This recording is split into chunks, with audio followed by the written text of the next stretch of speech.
good to have you here for our second session on Ukraine. This is part of a series, and I hope you'll join us for the entire series. You're going to hear a little bit more about that during the program today. This is a very interesting one. As you hear from the title, The Tools of War and the Effects of the War on Health. Two very different, but not really that different, topics that will eventually come together.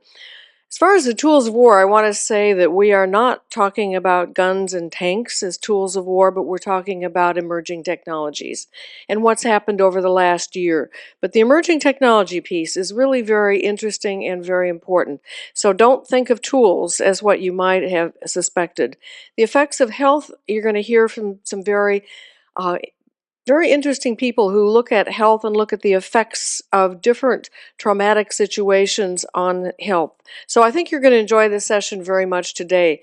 But I want to say a little bit to welcome you to our university. If you've never been here, if you know nothing about the University of South Florida, this is the University of South Florida Sarasota Manatee campus. We are the smallest of the three campuses in a university that has recently been consolidated. However, when we think of small, we think of a few students, and our buildings right now make us a small campus, but we are about to expand with two more buildings, with a student center and residence hall that's already in the ground, and you may actually hear some of the construction as the conference proceeds. The second building is going to be a nursing STEM building, but instead of just saying, oh, it's nursing and STEM, standard STEM as individual disciplines, this is going to be a very interdisciplinary building, and it's going to be a multi health building as well. So it's not just nursing, but it's going to be nursing along with other disciplines like physical therapy, occupational therapy, palliative care, and communication diseases and speech disorders. So we have a lot of things on our plate, making this a very exciting place to be right now, and a place where we have room right now for only about 150 people in our auditorium. But with the new building, we're going to expand it to 300. So we're going to take a lot of these conferences into the new space and continue to do them. This is very exciting for us. We have a Center for Institution for Public Policy and Leadership, and we like having these kinds of programs on our campus for our community. We are here to serve our community, and these are the kinds of programs that really bring people together to talk about important issues that are timely. So this has been started by General Scott Gray and David Kotok on this series. But this is a series, so please join us today. You're online already, but join us for the ones in the future. These are very exciting sessions, and they take off from last year where we had a 4 series on Ukraine. Now we are here 1 year later talking about Ukraine. And as you know, things have changed dramatically. We were hoping that 1 year later, when we were last year, we would be seeing the war wrap up. But I'm afraid that's not the situation. You're going to hear a lot about that from our speakers today. So with that, let me introduce David Kotok, who has been one of the great designers of this session, along with General Scott Gray, who you will hear from subsequently. So thank you for being with us, and welcome to the University of South Florida, Sarasota Manatee. Thank you very much, Karen. The idea behind this program, which started over a year ago with a conversation with Scott Gray, who has now become a very close and dear friend. We have been working together on a number of projects. And Karen, who said we should have something in the university talking about the Russo-Ukraine war. And we decided to do that. Has grown to a global dialogue.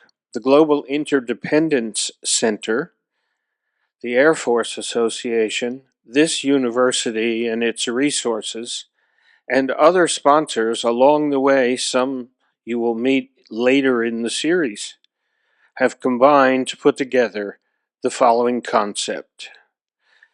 Our view is there is a regional shooting war in Europe. We see it in the news every day. We read about it, and we read about how it is expanding. There is also a worldwide financial payments sanctions war. The United States is involved in both. In the worldwide sanctions payments war, the United States is the leader of that organization. And what was a globalization integration structure for the world in economic terms has now become a multipolar world. That multipolar world has an adversary. The leader of that adversary is in Moscow.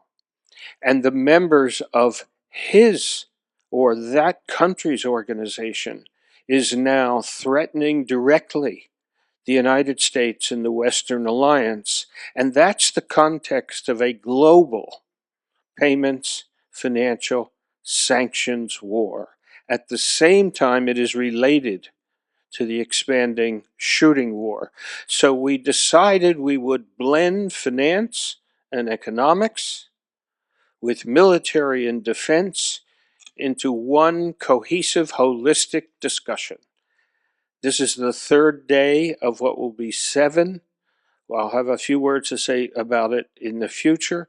Right now, we have a terrific keynote opening, so let me get my colleague, General Scott Gray, to handle the next session and make the introduction. Thank you.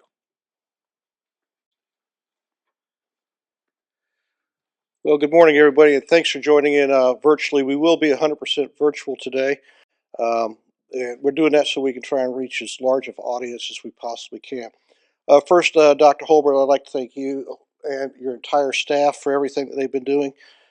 This would not happen without your facilities and your support and your staff that's just been absolutely incredible to help us work this together. And thank you to David and the Global Interdependence Council. Uh, the idea of this was a 1.5 hour presentation that I started talking to Dr. Holbrook about over a year ago. And that morphed into last year's sessions, multiple sessions, and this year's series also, part 2. Ukraine 1 year later, which we all hoped we wouldn't be doing. But if you joined in last time, one of the questions we asked General Breedlove was, would we be here next year? And he said, I fear you might. So if you haven't seen General Breedlove's presentation or any of the other presentations from the first session, they're now hung on the website, and we'll show that website later so everybody can download those if you want to. A special thanks to the Air Force Space Force Association for supporting this. If you have not ever been to their website, please go to afa.org and take a look at what your United States Air Force is doing and how the Air and Space Force Association is helping. It is an amazing organization that is trying to advocate air power. It's trying to educate what air power can do and space power, what it can do. And when you take a look at what's going on over at Cape Canaveral and out in California with all the launches we've got going, it's an exciting time for our Space Force, an exciting time for our Air Forces, and there's lots of challenges out there. So I urge each and every one of you, if you're not a member of the Air and Space Force Association, please go to afa.org and join. Today's speaker is a friend, a collaborator, and a true world-renowned thinker of air power. I've known General David Tuller for years. I first met him when I worked in Checkmate in the Pentagon, and he was one of the instrumental planners of air power at that time. And he was able to take his knowledge and his training and become the principal planner of the air campaign in the Iraq War. He ended up retiring as the leader of the Intelligence, Surveillance, and Reconnaissance, better known as ISR, for the entire Air Force.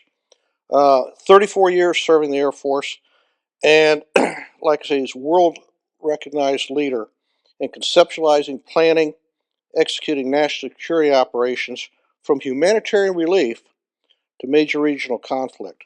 He's accomplished historic achievements and several firsts in the command of joint forces, planning and execution of aerospace power, ISR, and improved international relationships, and has served on 2 congressional commissions charged with outlining America's future defense posture.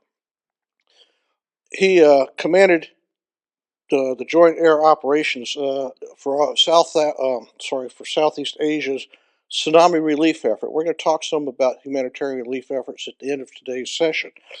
And in 2006, he was the Joint Forces Air Component Commander for Pacific Command, Vice Commander Pacific Air Forces, and the Kenny Warfighting Headquarters Commander, responsible for contingency planning and air and space operations in the Pacific Theater. Our last session, we're going to be talking about China and the Pacific region. We're going to have General Hawk Carlisle coming in talking about that. Something that's very interesting about General Deptula, over 400 combat hours in the F-15. So to say that we're fortunate to have General Deptula is an understatement. Today he is currently the leader of the Air Force Association's Mitchell Institute, which is their think tank. So at this time I'd like to turn it over to a good friend and a brilliant officer, a fabulous leader, and a really tremendous thinker on air and space power. General Deptula, over to you, sir.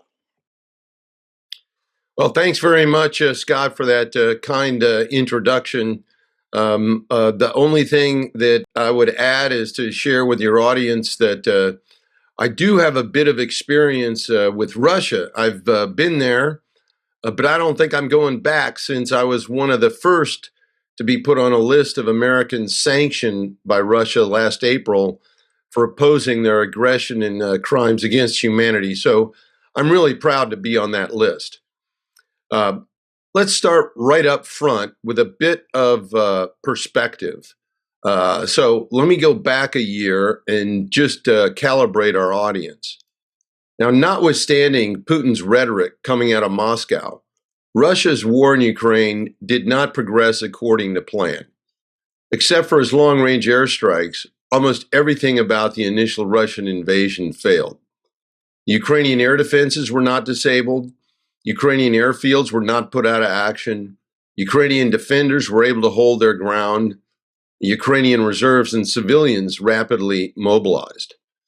Russian airborne and special forces inserted into Ukraine were isolated, and I think you can all remember seeing them cut off from resupply.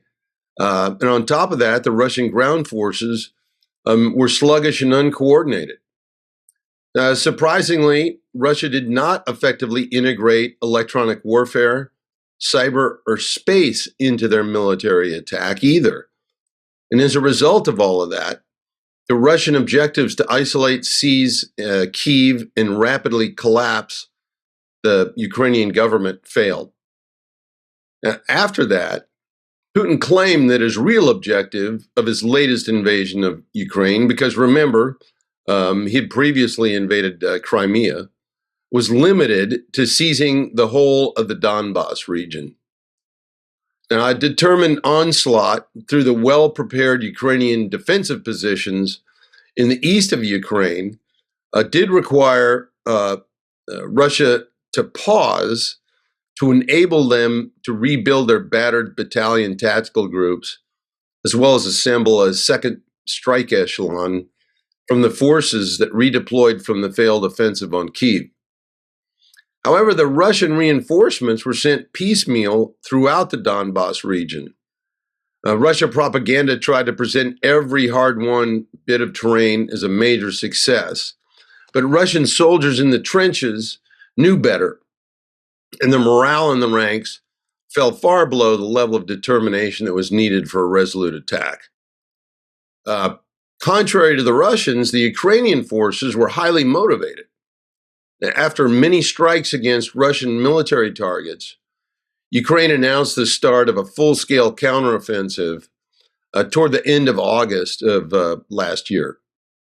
The scale and the pace of the Ukrainian advance was fueled by U.S. arms shipments, including hundreds of Phoenix Ghost drones, high-speed anti-radiation missiles, and the high-mobility artillery rocket system, these precision rocket launchers that battered Russian forces and specifically targeted their ammunition dumps and command and control facilities. The other advantage that the Ukrainians benefited from, and still do today, is that NATO provided intelligence about the battlefield, from space imagery, intelligence, surveillance, and reconnaissance collection aircraft, and other sources. This gives Kyiv the ability to make optimum decisions on targeting and brings up their awareness on Russian troop movements. Now, in late September, Putin took the step of mobilizing 300,000 personnel because the two-front Ukrainian counteroffensive was going very, very well.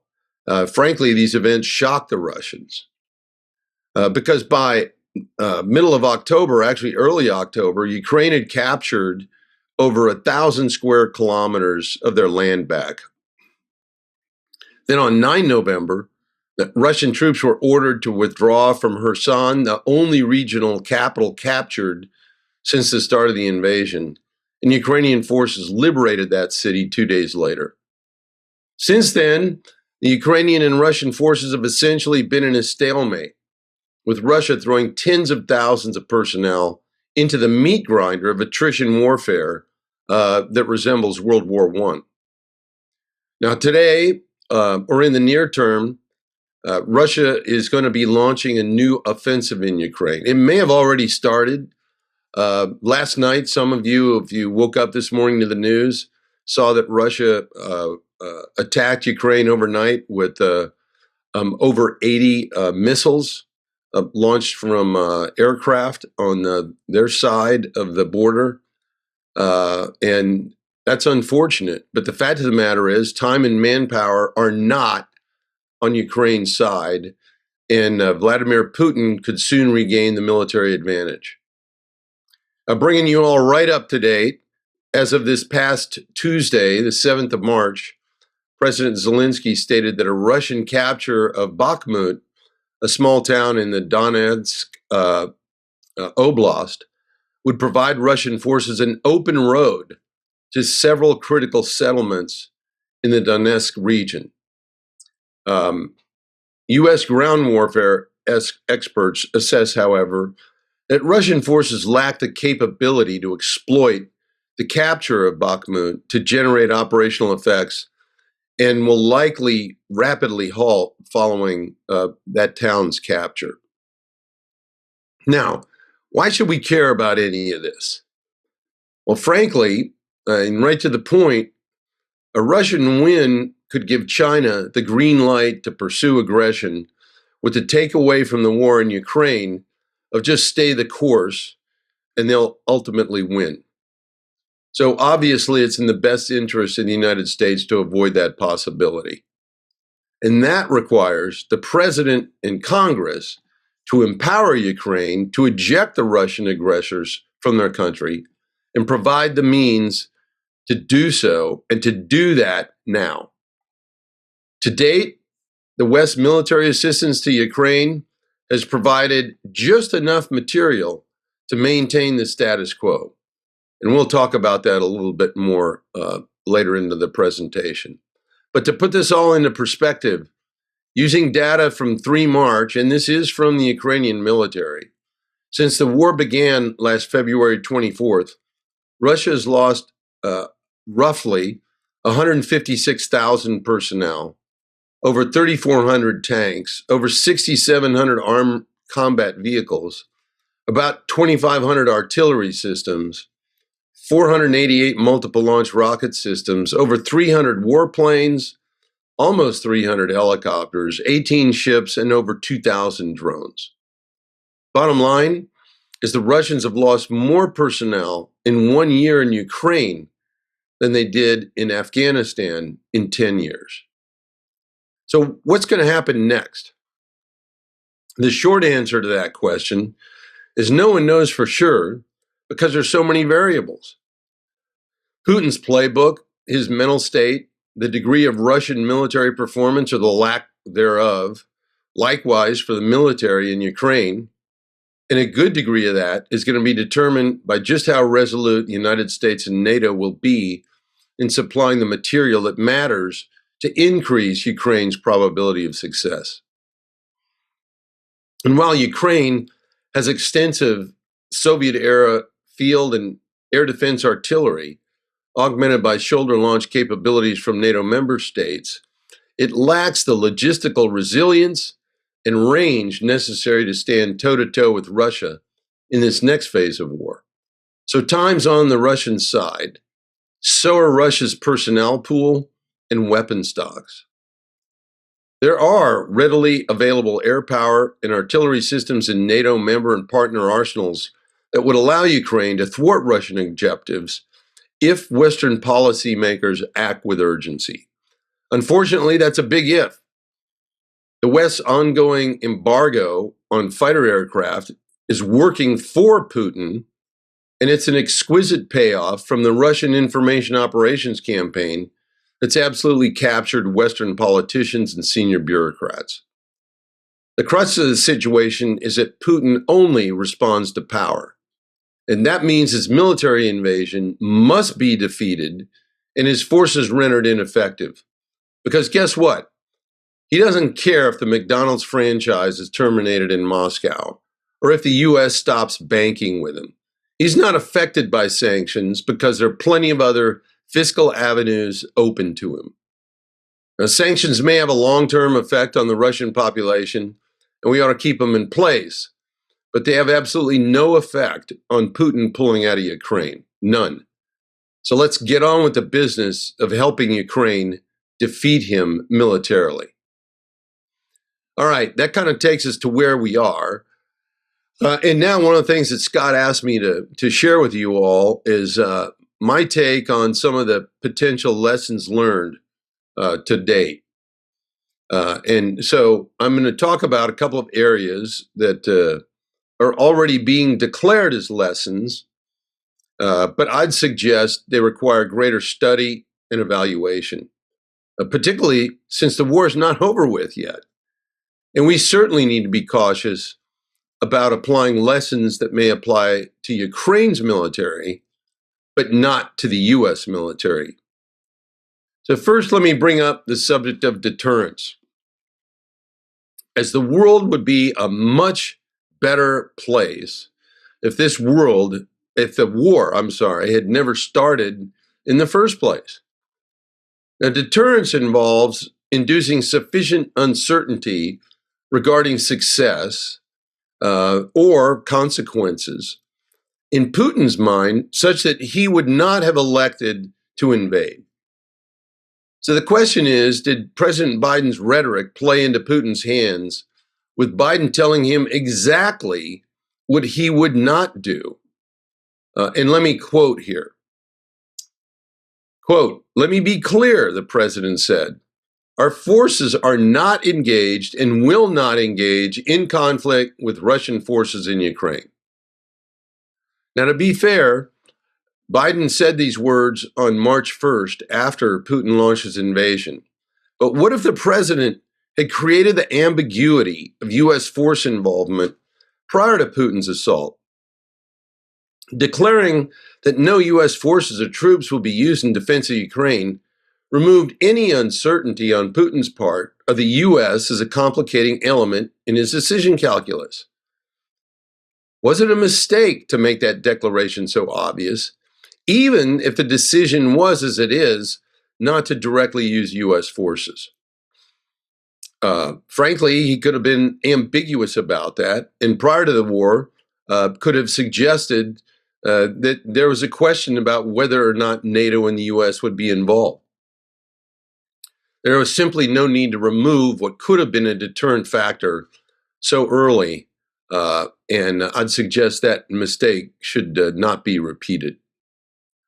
Second point, and I almost made this one number one, but I think deterrence is an important concept to address, and that's the absolute importance of air superiority. The air superiority condition is achieved when friendly operations are able to proceed without prohibitive interference from opposing forces. What air superiority provides is freedom from attack, freedom to attack, freedom of action, freedom of access, and freedom of awareness. Importantly, it also precludes adversaries from exploiting similar advantages. As such, air superiority underwrites the full spectrum of joint military operations and provides an asymmetric advantage to friendly forces. A lack of air superiority significantly increases the risk of joint force mission failure as well as the cost to achieve victory, both in terms of resources and loss of life. Without it, you get exactly what you're seeing in Ukraine, a bloody, attrition-based slugfest that's a replica of the First World War. Third point, or lesson, if you will, and that's the dramatic impact of commercial space-based intelligence, surveillance, and reconnaissance. Optical and signals intelligence information is now readily accessible to anyone who has a credit card and access to the internet. That now gives anyone insights that a decade ago were only available to major nation states with sovereign spacecraft. What's available today commercially was top secret or special compartmented information a handful of years ago. Yet information like that will only get more accessible. Commercial space will only become more of a player in future conflicts. And it's not just about ISR, or intelligence, surveillance, and reconnaissance. Look at the dependence of Ukraine on Elon Musk's Starlink communication system. It's the centerpiece of Ukraine's command and control. Fourth, we're hearing postulations about the end of the age of armored warfare. Now, slow-moving armored forces channelized along a handful of highways and roads because they can't get off of them because of the mud, are sitting ducks for man-portable guided anti-armor munitions, armed drones, and airstrikes. We already see comparisons of armor advocates to Major General John Hare, the last U.S. Army Chief of Cavalry, who continued to insist on the relevance of the horse on the battlefield even after the Nazi blitzkrieg against Poland and France. But the question that must be addressed before one buries the tank is this: is there a continued role for mobile protected lethality on the battlefield? And if the answer is you don't have that capability, or you can't acquire air superiority, then battles will regress to past eras where air power was not in play to the degree necessary to achieve a dominant advantage. I mean, look at Desert Storm, where more tanks were killed by air power than by other tanks. So if you don't have an air power advantage, you may want to have some tanks around. But if one envisions an environment where tanks are just targets, then they're not really required, and they may be more of a hindrance than a help. Now, for those of you who don't know, the United States Marine Corps has already ruled on this subject by eliminating all of their tanks. But frankly, I don't see the U.S. Army doing the same because they've got over 8,000 tanks in their inventory. So I think they'll be around for a while. A similar point's also being made for naval surface ships. The notion of Ukraine's military, the veritable underdog in this fight, bringing down the Moskva, a warship named for Russia's capital city, was not only a strategic victory, but a symbolic one. Notably, the last time that a warship the size of the Moskva was sunk was World War II. And this event prompted U.S. naval observers to ask, if Ukraine could sink a flagship vessel with a cruise missile, or a couple of cruise missiles, how well would American ships do in a similar situation, for example, against China? China has a panoply of anti-ship weapons that most likely can overwhelm the anti-missile defenses of surface action groups in the range of these weapons. But the answer, once again, is complex. But there are a few reasons it may be an apples and oranges to compare the Moskva and ships in the U.S. Navy's current surface force. First, the designs are very much different. Second, the air defense of U.S. Navy ships is much more extensive than the Moskva.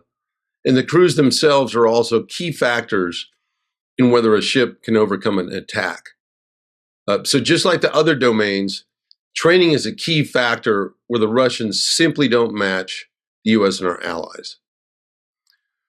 Next, I'd suggest we're seeing proof of the necessity for fifth-generation combat air forces. Russia has shifted to operating its fourth-gen fighters at low altitudes to avoid Ukraine's S-300 surface-to-air missile systems. And while that makes them vulnerable to MADPAD attacks, or smaller handheld surface-to-air missiles. A larger point is fourth-generation fighters are at high risk of being intercepted even by Cold War-era surface-to-air missile systems. Imagine trying to fight in areas covered by more advanced S-400s, S-500s, and HQ-29s. Low observable fighters and bombers significantly reduce their probability of detection while increasing their probability of survival. I'd also tell you that the Russia-Ukraine war is also seeing proof of the need to build up our munition stocks. Both Russia and Ukraine are running low, and the lack of precision-guided missiles is why they're reverting to old direct attack weapons and Cold War-era bombing tactics. In a major regional conflict with either Russia or China, the U.S. would likely see on the order of 100,000, if not more, aim points. For comparison, Desert Storm is on the order of 40,000 aim points. We simply don't have the precision-guided munition inventory to do that today. And that, along with replacing the JDAM, or Joint Direct Attack Munition, as a standard U.S. weapon with a more modern bomb, is an absolute imperative. Now, another outcome of the war is the need for increased attention on missile defenses, both from a conventional as well as a nuclear defense option. A fundamental component of nuclear deterrence since 1949 has been that the leaders of the states possessing nuclear weapons capabilities are rational actors. But what if that's not the case? Is ballistic missile defense the only logical solution? So I think we're going to see a resurgence in interest in robust ballistic missile defenses as a result of what's going on in Ukraine. All right, that's my short list. I would like to share with you what I call 4 big rocks. These are major areas that I think demand attention. The first one is on weapons assistance. I kind of alluded to this up front, but rapid supply of weapons that matter to Ukraine is absolutely critical to their survival. Unfortunately, since Russia invaded Ukraine, Putin's rhetoric has done more to deter action by U.S. and NATO to assist Ukraine than the U.S. and NATO has done to deter Putin. Examples abound. The public debate of the Pentagon rationalizing away the value of getting MiG-29s to Ukraine early on. The reluctance to send MQ-1 and MQ-9 advanced drones or F-16s to Ukraine. Excusing the Russians' multiply independently targetable recovery or reentry vehicle topped ICBMs being tested after the U.S. canceled a routine ICBM test, citing the desire to avoid any miscalculation that could lead to escalation. It's time for the United States to reverse this situation by providing the Ukrainians more advanced tools that they need to fight and win. Of course, the U.S. and NATO should be cautious, but they have to stop rationalizing their lack of transfer of weapons that make a difference by saying it might be risky or dangerous. Because guess what? Weapons by themselves are neither offensive or defensive. It's how they're used that determines which. Remember, Russia created Ukraine, not the other way around. So everything the Ukrainians are doing is defensive, and every weapon that we provide Ukraine is defensive. By the way, U.S. officials need to stop citing the dollar amount of the equipment that's been given to them as if that has any meaning.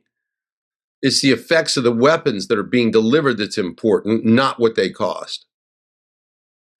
Now, for Ukraine to win, they need control of the air. Period. That's not just me saying that. It's President Zelensky's #1 priority, as I mentioned earlier, because he realizes the historical precedent that whichever side has control of the air will win. He's repeatedly called for nations to send him weapon systems that will enable him to do that.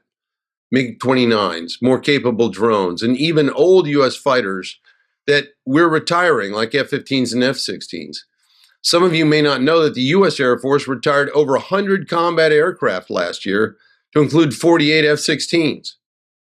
Those should be given to the Ukrainians along with the training and weapons to effectively use them. Bottom line is right now it's critical to get more powerful weaponry to Ukraine to prepare for the Russians' next onslaught and defeat his forces and push them out. About a year ago, I wrote an article in Forbes urging that the U.S. should equip Ukraine with larger armed drones like the Reaper. Guess what? None have been sent to date. Meanwhile, there are over 50 MQ-9 Reaper drones sitting in crates in the western U.S. desert collecting dust. The Secretary of Defense can declare these systems excess to U.S. needs, which they clearly are. They're not being used. And then they can be given to Ukraine without any restrictions. And frankly, I think he needs to take that action as soon as possible. Ukrainian operators should be training now to use these drones. And while they should already be in the fight, it's not too late to make a difference if the administration would act. If there was ever an example since World War II of a nation fighting against all odds for the freedoms that our own nation regards as unalienable, it's the people of Ukraine. We need to support them to the greatest degree possible and reverse Putin's deterrence of U.S. action to provide Ukraine weapons that will make a difference in their defense. Okay, my next big rock that I wanted to share with you is the response to the Russians' threatened use of nuclear weapons. With the war in Ukraine, the nuclear weapons issue has returned as a central one.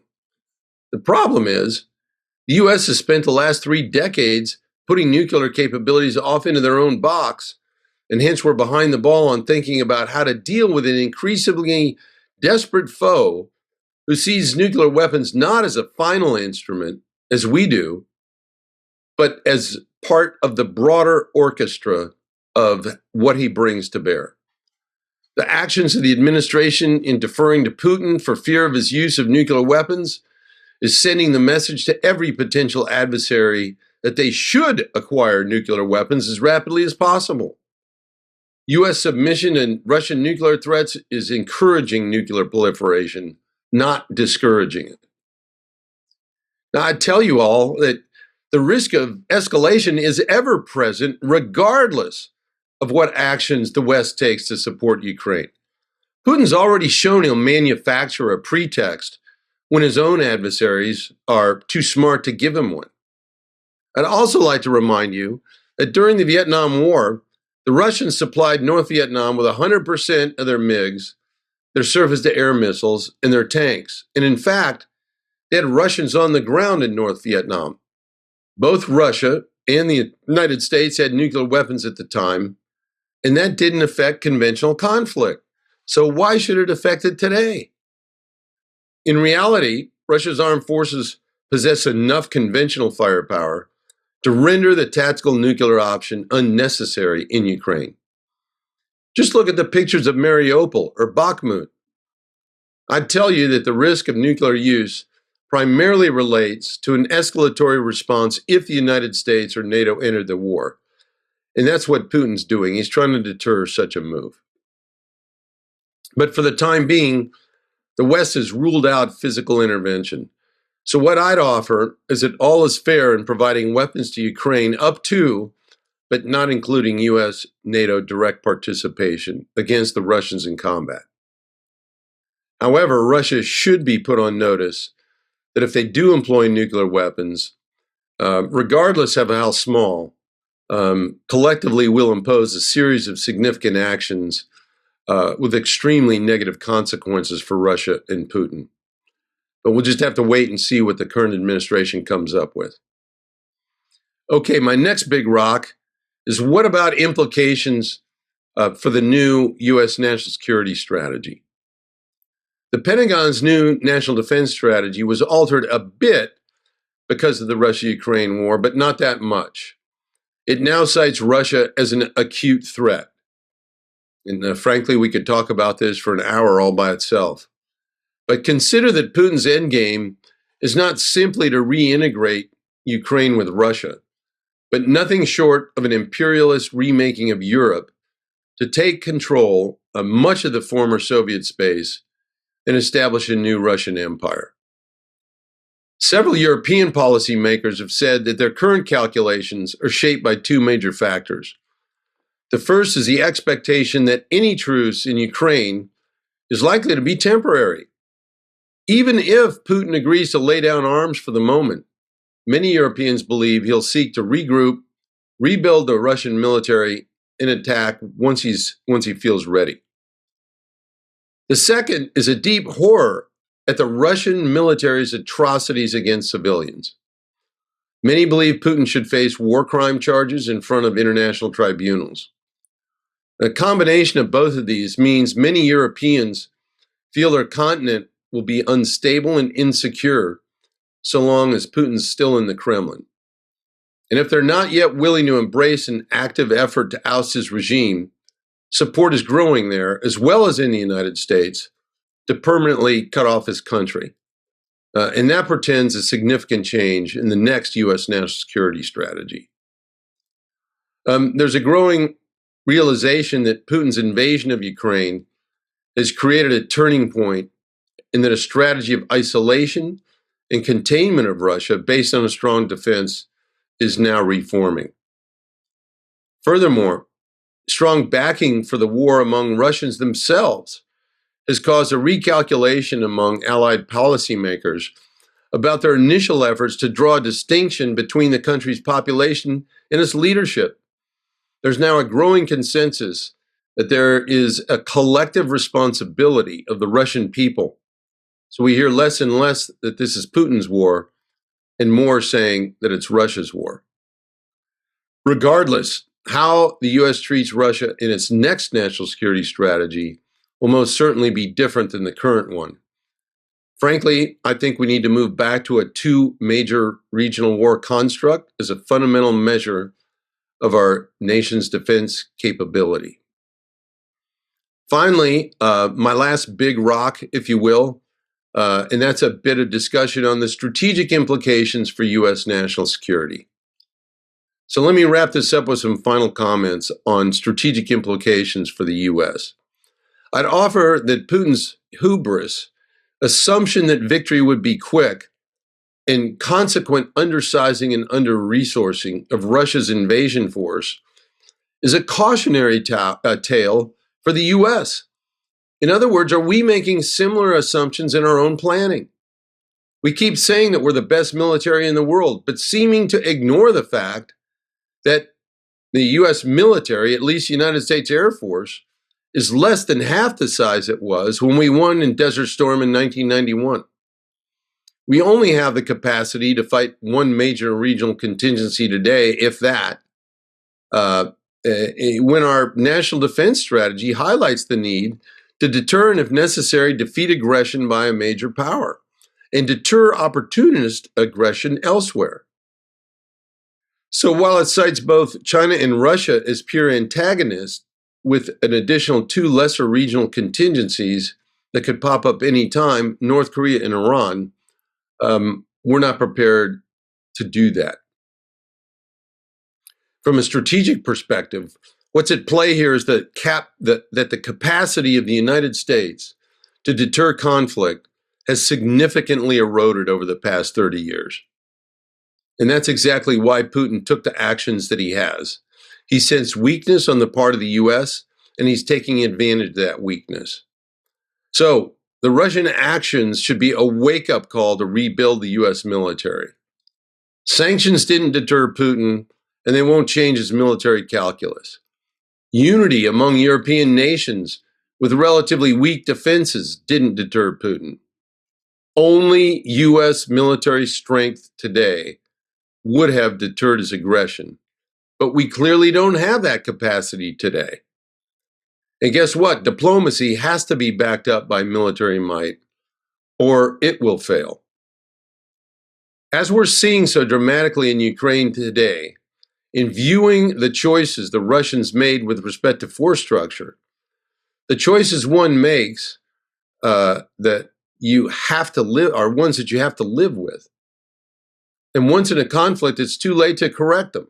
So we better make the right choices today, because there won't be any time to recover if we don't.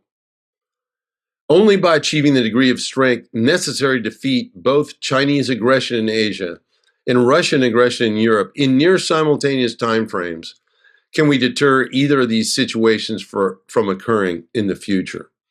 And that's what I believe ought to be the baseline of a new defense strategy. But guess what? That's doubtful, because today the administration is not planning to program the funds necessary for such a defense strategy.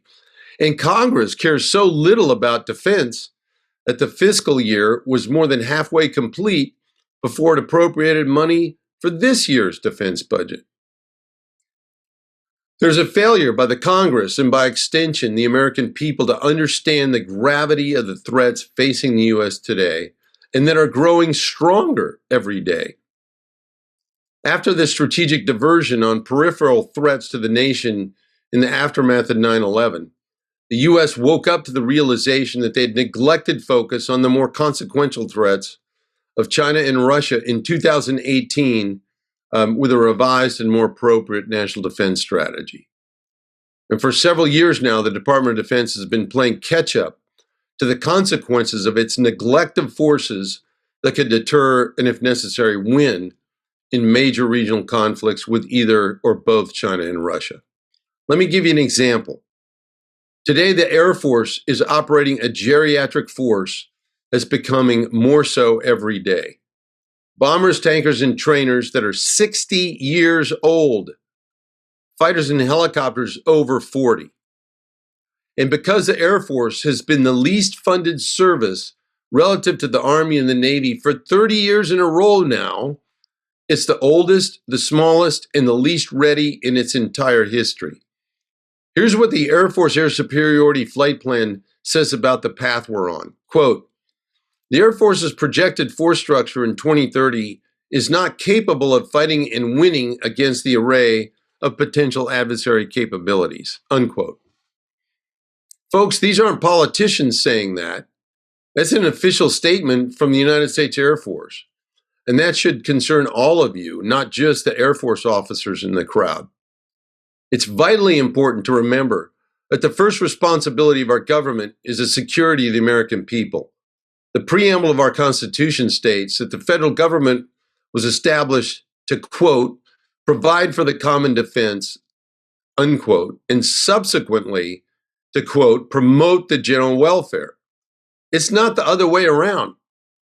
It's absolutely critical to realize that the only thing more expensive than a first-rate military is a second-rate military. So the Russia-Ukraine war should shock the U.S. and create the conditions to rebuild our military. But you all will need to remind the Congress and the Department of Defense of that every day in order to make that happen. Now, let me jump back to the Russia-Ukraine war for a minute and close with a statement of stark reality.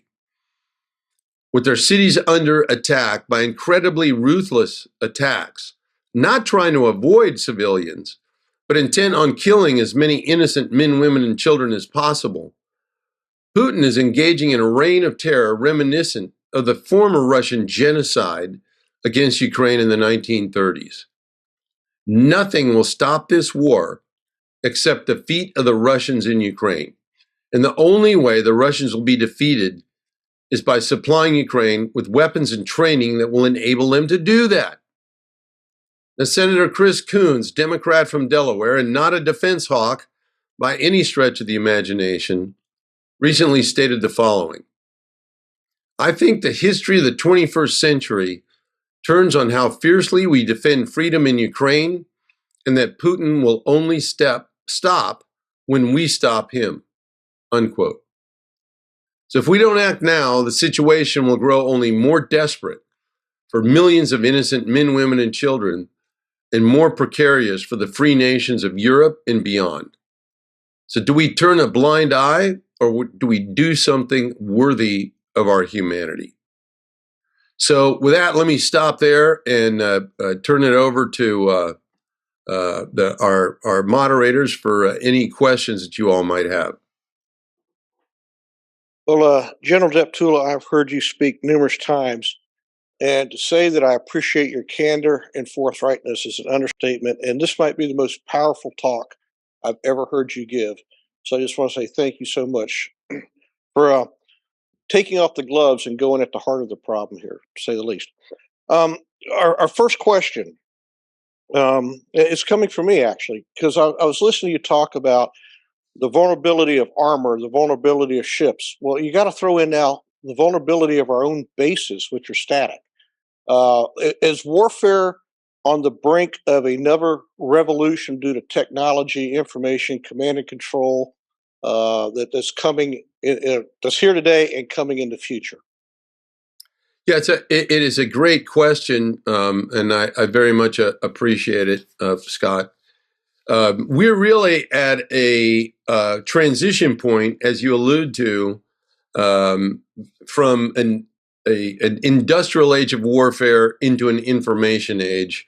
In just as you mentioned, um, this whole notion of using information to one's advantage is sort of inverting the entire paradigm of combined arms warfare, where the focus is going to be, less on the weapons themselves than it is the ability to connect sensors with shooters and effectors, because it's not always lethal, in order to achieve a decision advantage over your adversary. So information is going to play a greater and greater goal of what we do.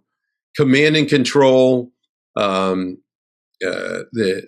cyber operations, understanding how to be able to communicate with one another in an intense electromagnetic environment, are all reasons why you see the Department of Defense pursuing what is now known as Joint All-Domain Command and Control, to be able to optimize which weapons, regardless of what service they're owned by, how to bring the optimal weapon to bear to meet a particular crucial element or action in the appropriate time. So yeah, it's a great question. It's one that the department has been working on, but I would suggest they need to speed up. Well, and then sort of as a follow on that, what's the current changes that we're seeing, or what's happening down at Air University as far as doctrine goes for the United States Air Force? There has been a change in the content of the curriculum at the Air Command and Staff course, which is the course that is aimed at operational level thinking and planning, with a much greater focus on how air and space operations, as indispensable elements of joint operations, can contribute to meeting our nation's objectives. Frankly, we're going to have to do that because, as I mentioned, we're the oldest and the smallest and least ready Air Force we've ever been. So to compensate for these materiel deficiencies, we have to get smarter about the way we use information. And you've seen some of that that was recently announced at the Aerospace Warfare Symposium that I just got back from late last night.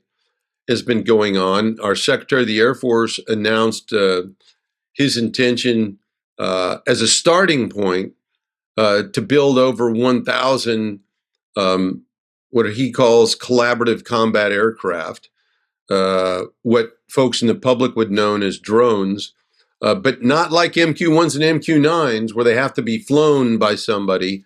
These are autonomous. So they'll be flying independently without someone having direct control of the vehicle. I digress, but those are some of the things that are going on down at AU. Right. Okay, that's great. And we're going to talk more about the collaborative combat aircraft in the next panel where we're talking AI. So, following that one more time, okay? Let's look at drones. Can you talk about what the importance of drones has been over in the Ukrainian region and how that's going to impact future warfare? Yeah, look, people get all excited about what we're calling drones, which is an unfortunate term because in military parlance, a drone is a target, but it's one word instead of three: remotely piloted aircraft, or now more. You see more and more autonomously flown aircraft. But regardless of what you call them, there are significant players on both sides of the conflict. Early on, we saw the Ukrainians use the Turkish provided TB2s extraordinarily effectively in being able to acquire and sense, again, that piece of information of providing knowledge to Ukrainian forces of where the Russian forces were. And at the same time, there are different variants. I mentioned Phoenix Ghost. There are others that have a lethal capability where they can either fly into and destroy a vehicle on their own, or they can drop munitions that can do the same. So I'd tell you they're a big player. They will continue to be a player in the immediate future. Remember, I mentioned the fact that last night over 80 Russian missiles and drones attacked Ukrainian civilian locations, and a good portion of those were the Iranian-supplied drones that they've given to the Russians that are lethal. So they're now part of warfare. They don't define warfare. They're just another tool, but they're proving to be very, very effective. Okay, thank you very much. Next question is on ROE, Rules of Engagement. General Breedlove talked about how we are not allowing, we the West are not allowing the Ukrainians to use any of our Western weapons outside of their border. Could you expand on that? Yeah. It is an insane self-imposed restriction, once again, that I alluded to earlier. We're allowing Putin's rhetoric to deter us and to prevent the Ukrainians from acting in their defense. I mean, what logic is there to provide your adversary a sanctuary from which they can operate out of, and you won't go there? That's lunacy. Now, it's not like we haven't done it before. We did it in Korea, where we didn't pass the Yalu River going north, even though the Chinese were supplying hundreds of thousands of forces to the North Koreans, where Russian pilots were flying against US pilots in Korea. And the same thing happened in Vietnam. You would have thought that our leadership, both military and political, would have learned those lessons. Now, I get it. There's absolutely nothing wrong with, and in fact, limitations on the use of those weapons should be caveated for the Ukrainians to use them in the context of, hey, you can't use these weapons against any civilian targets, but any Russian military targets with the ability to have a significant impact on adversary or Russian operations inside Ukraine ought to all be fair game. So yeah, the Ukrainians shouldn't be using those weapons to attack Moscow, nuclear weapon sites, but to attack convoys that are forming up to deliver goods and services and personnel into Ukraine to fight the Ukrainians. That's exactly the kind of rules of engagement that should be allowed. And it's where this war needs to go if, in fact, Ukraine is going to win. They have to be able to conduct an interdiction campaign to stop the Russian resources before they get into Ukraine. But waiting for all that, hey, come on into my house. Okay, once you come into my house, don't worry. I'm not going to hit you if you stay outside on the other side of the door. It's ridiculous. Well, it's obvious that what's happening is our politicians have put this rule of engagement in there, and they're forcing the Ukraine to play rope-a-dope. But I just want to make real sure for our audience, offensive and defensive weapons. If we're to use a weapon, I don't care which tool it is, all right, to attack a supply depot, a logistics depot inside of Russia, that would be a defensive move in your opinion, correct? Absolutely, yeah, that's what I talked about. Yeah. It is the manner in which you're using the weapon that determines whether it's defensive or offensive, not the weapon itself. Do you see any hope at all for a change in that rule of engagement? Um, I never want to preclude a good answer, but look, it is part and parcel. A critical question for the NATO nations writ large. Right. Okay, and part of the points, and they're important ones. Todd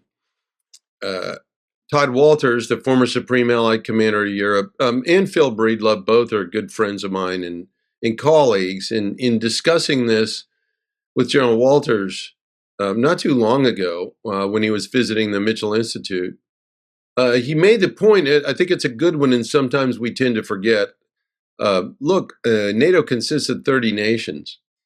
And part of what has been a positive point with respect to what's going on here is the unity where Russia, Putin thought he'd drive a wedge through NATO, and he hasn't.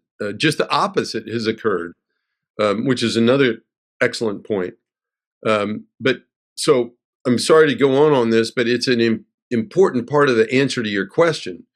NATO unity is a piece here that is important, and that collectively folks have to weigh.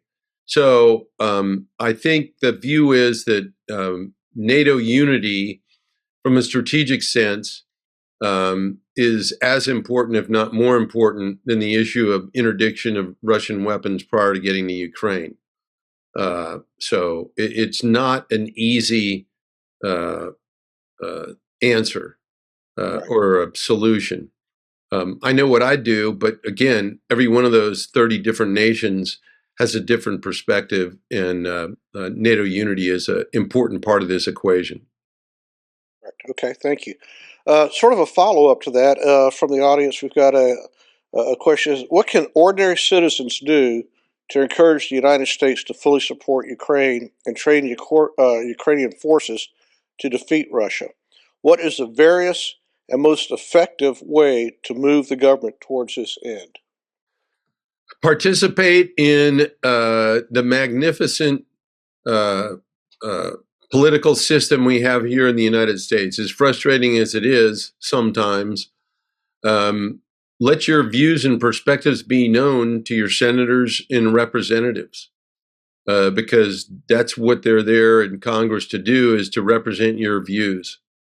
And so, sitting back idly by and opining on a particular situation may be entertaining, but it's not effective unless you make sure that your views are known by your representatives in Congress.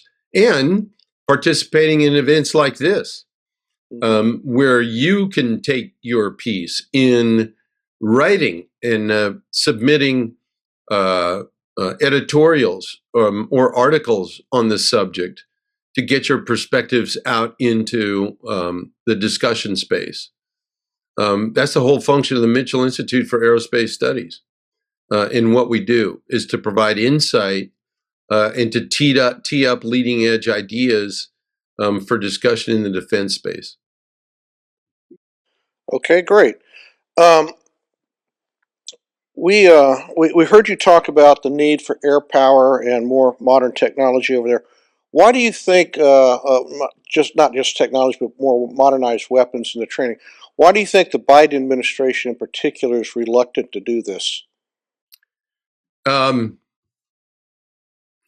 appreciate that that question, and let me offer for you a couple of candid observations.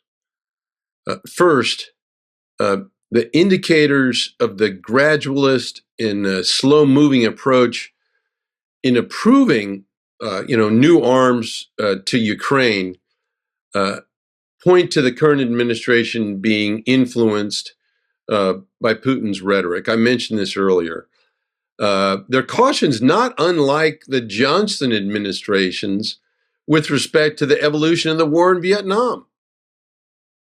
The reality is, however, that, I mentioned this earlier, that the risk of escalation is ever present regardless of what actions the West takes to support Ukraine.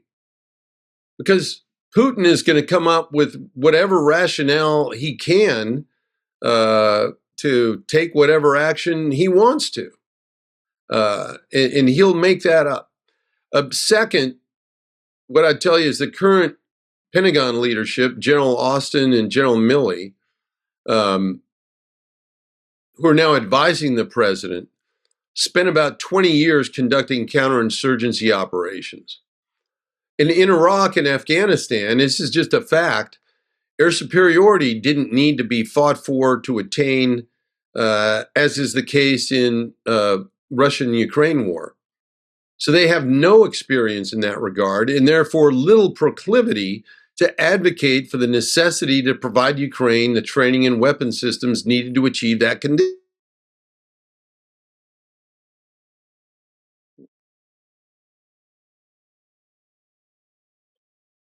Okay. Hey, Dave, time out, Dave. We've lost your audio. 1 second here. Can you hear me now? Yeah, we got you again. Sorry. Thank you. That's that information warfare thing. I was just getting to the point of making a point, and all of a sudden they cut my audio off. That's what information warfare is all about. Now, where did you lose me?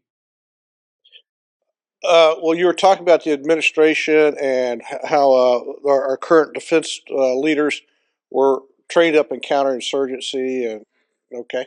So they don't have a lot of experience with respect to the need to fight for air superiority. So that's another factor. And then the third one, again, candidly, and by the way, Mitchell is we're a nonpartisan organization. So what I'm talking about are not what party is in power. I'm talking about the specific actions. And our current national security advisor is a smart lawyer with a lot of political expertise, but none with respect to the successful conduct of warfare. And frankly, this became very evident when listening to his latest rationale for not providing Western air power to Ukraine. And this is paraphrasing, but he said something like, this is not the phase of the war that aircraft are needed, and aircraft are not key to any offensive. In part, unintentionally, he's correct. The right phase started a year ago. So, considering all of what I just said, I've come to the conclusion that it appears that the administration position of not providing Western fighter aircraft to Ukraine may be a tacit acknowledgement that they're resigned to a negotiated settlement, or at least trying to influence a negotiated settlement, not a win defined by ejecting Russian forces from Ukrainian territory. Okay. That last comment really sort of struck home because, if you're not in it to win, why be in it? So. Well, again, I mean, we could talk for an hour on this one. And part of it goes to, well, okay, you don't want to push Putin into a corner. Well, how do you not push him into the corner when he's occupying, 25% of another sovereign nation? But I digress. Well, and so sort of a follow on to that, real quick. I asked General Breedlove. We keep saying you kept hearing the administration and NATO and everybody talking about the atrocities over there, and I asked the question, when are we going to start using the word war crimes? And he said that they were working hard with the administration, And ironically, the very next day, the administration used the word war crimes when talking about what Russia was doing over Ukraine, because the exportation of children into Russia and the rape and genocide that's going on over there, but mainly the exportation of the Ukrainian children into Russia. So I think that's might be the first step towards maybe a broader administration response. Who knows? So, okay, here's an interesting speculation question for you. Okay, um, are America's culture war, the politics, the wokeism, dragging America's defense policy, or affecting America's defense policy? Um, Once again, it is an interesting question. The short answer is uh,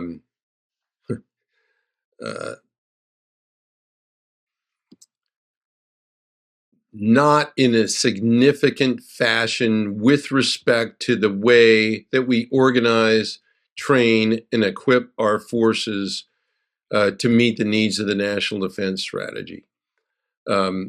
Culturally, is there an impact? I think it's probably too early to tell. But anything that takes away from the focus on organizing, training, equipping, exercising, practicing, working to obtain the resources necessary to defend this nation detracts in some way. So we need to keep our focus on the job of defense and not get wrapped up in issues that distract from that mission. Okay. And final question is, most participants on the call are in the financial services market, okay, and arena. How can those in the financial services use their positions to leverage to encourage the U.S. to arm Ukraine and to win? Well, I go back to, if they're in financial services, that it's difficult to act independently. I go back to the fact of using their influence in groups, perhaps, not just as individuals, but in groups to make their perspectives known to their representatives in Congress, and as well as those in the administration with whom they deal with. Okay. And the question that I got off the stage with General Breedlove is the same one I'm going to ask you. Will we be here next year? Yes, absolutely. No question. Well, once again, General Deptula, thank you so much for your candor, your openness, and your frankness, and your time.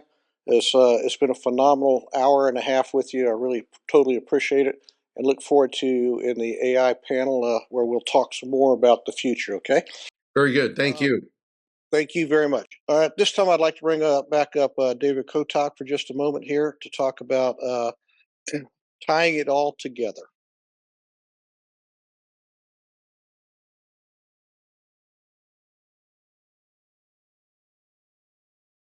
Thank you very much, Scott, and thank you, General Deptula, for a marvelous presentation. The presentation triggers the observation that we have in assembling this series, and today is the third day of 7 days in this series. And today, like in the others, there will be 3 sessions. In other days, there may be 4 sessions. But when you look at the series holistically, and the videos of them will be available widely, you see one theme. General Deptula, General Gray, and others who will speak today or previously have the ability to present their views completely unobstructed because they have retired from the services and are allowed to say what they think, believe, observe, research, and state to all the audience that's interested. The same was true in the last session when we had two retired central bank governors do a panel on central banking during war versus peacetime. A marvelous presentation by Zdeněk Tuma, the former governor of the Central Bank of the Czech Republic. When you look at the assemblage of the series, the purpose of this series is to blend together the wisdom and experience that might come from the military, or it might come from the College of Central Bankers at the Global Interdependence Center. But what it does is it brings them together. General Deptula articulately described the challenges facing the United States. In the session that's coming up later in March, we will talk about the deficit and how you pay for it. In the session that we recently had in February, we talked about the component parts in the defense budget. And you heard multiple discussions about, and General Deptula just reinforced the fact that the security of the United States can be at risk by the distraction of division in our country in culture war politics. So this series continues. You're about to have an extraordinary panel on the subject of high technology applications in war. Remember, it's the economic framework of the United States that provides those resources, something that we have uniquely in the Western Alliance and in the United States, which allows entrepreneurial companies and developing enterprises and technological gain to make America a leader worldwide. We pioneer worldwide. And so part of this series is very much interested in the patriotic importance of continuing the strengths of the United States and blunting the threats that happen to them. We're about to get to the next panel, a fascinating discussion. It will include General Deptula. Let me turn the program back over to Scott Gray. General? Well, hello again. We're going to shift gears slightly here, and we're going to start talking a little bit about artificial intelligence and machine interface. We've got a really dynamic panel lined up for you today. Once again, we've got General David Deptula, who just gave our keynote and took off the gloves and just laid it out exactly on lessons learned and what the next big rocks are and what the strategic implications for the United States' future were. So we're fortunate to have him come back and join in this panel here. We've also got Brian Barnier, who is the head of analytics, Value Bridge Advisors. We've got Colonel Brandon Doon, the Global Analytics Platform Director at the U.S. Special Operations Command. And then we've got Dr. Mark Gregorski, I hope I pronounced that correct there, Mark, who is at the Joint Special Operations University, Department of Strategic Intelligence and Emerging Technology. He's a senior academic instructor at the Army Cyber Institute and a non-resident fellow there. So, folks, this is going to be fast moving. We're going to start off with some slides to sort of set the pace on what AI is, what AI isn't, and from there we'll see where we end up. So this time I'd like to turn it over to Brian and let you run with it there, Brian. All right, thank you very much. Just sharing the screen. So this is what I teach at the Colin Powell School at CUNY, and I also teach to corporate board members and executives through BoardWise in California. So first, just to level set, AI the term was created by John McCarthy in 1956 at MIT. ML was from 1959 by Art Samuel at IBM, and I was many years later at IBM Watson Research myself. So it's important to understand the original vision and the phases that we've gone through in AI and ML, because originally there was much more focus on trying to emulate human thinking. But more recently, we've come into math that is just pattern matching. So get that into your head because it is important as we go along. So here's the AI family tree. And now vision and robotics are important in military, as General Tula has already mentioned. Well, we're going to unpack the ML portion of this right now. So there's 4 main types of ML. They're arranged by the pieces closest into the tree, unsupervised, semi-supervised, and so on. But it's important to understand the math that they use, because the limitations are about the math, because there are certain things that the math just can't do. Now, we've got a lot of data points that helps us very much, but even Google Translate has difficulties with contextual issues. Handwriting recognition is, I was at a program on Monday, 85% accurate. Now, there's 4 criteria to a successful AI.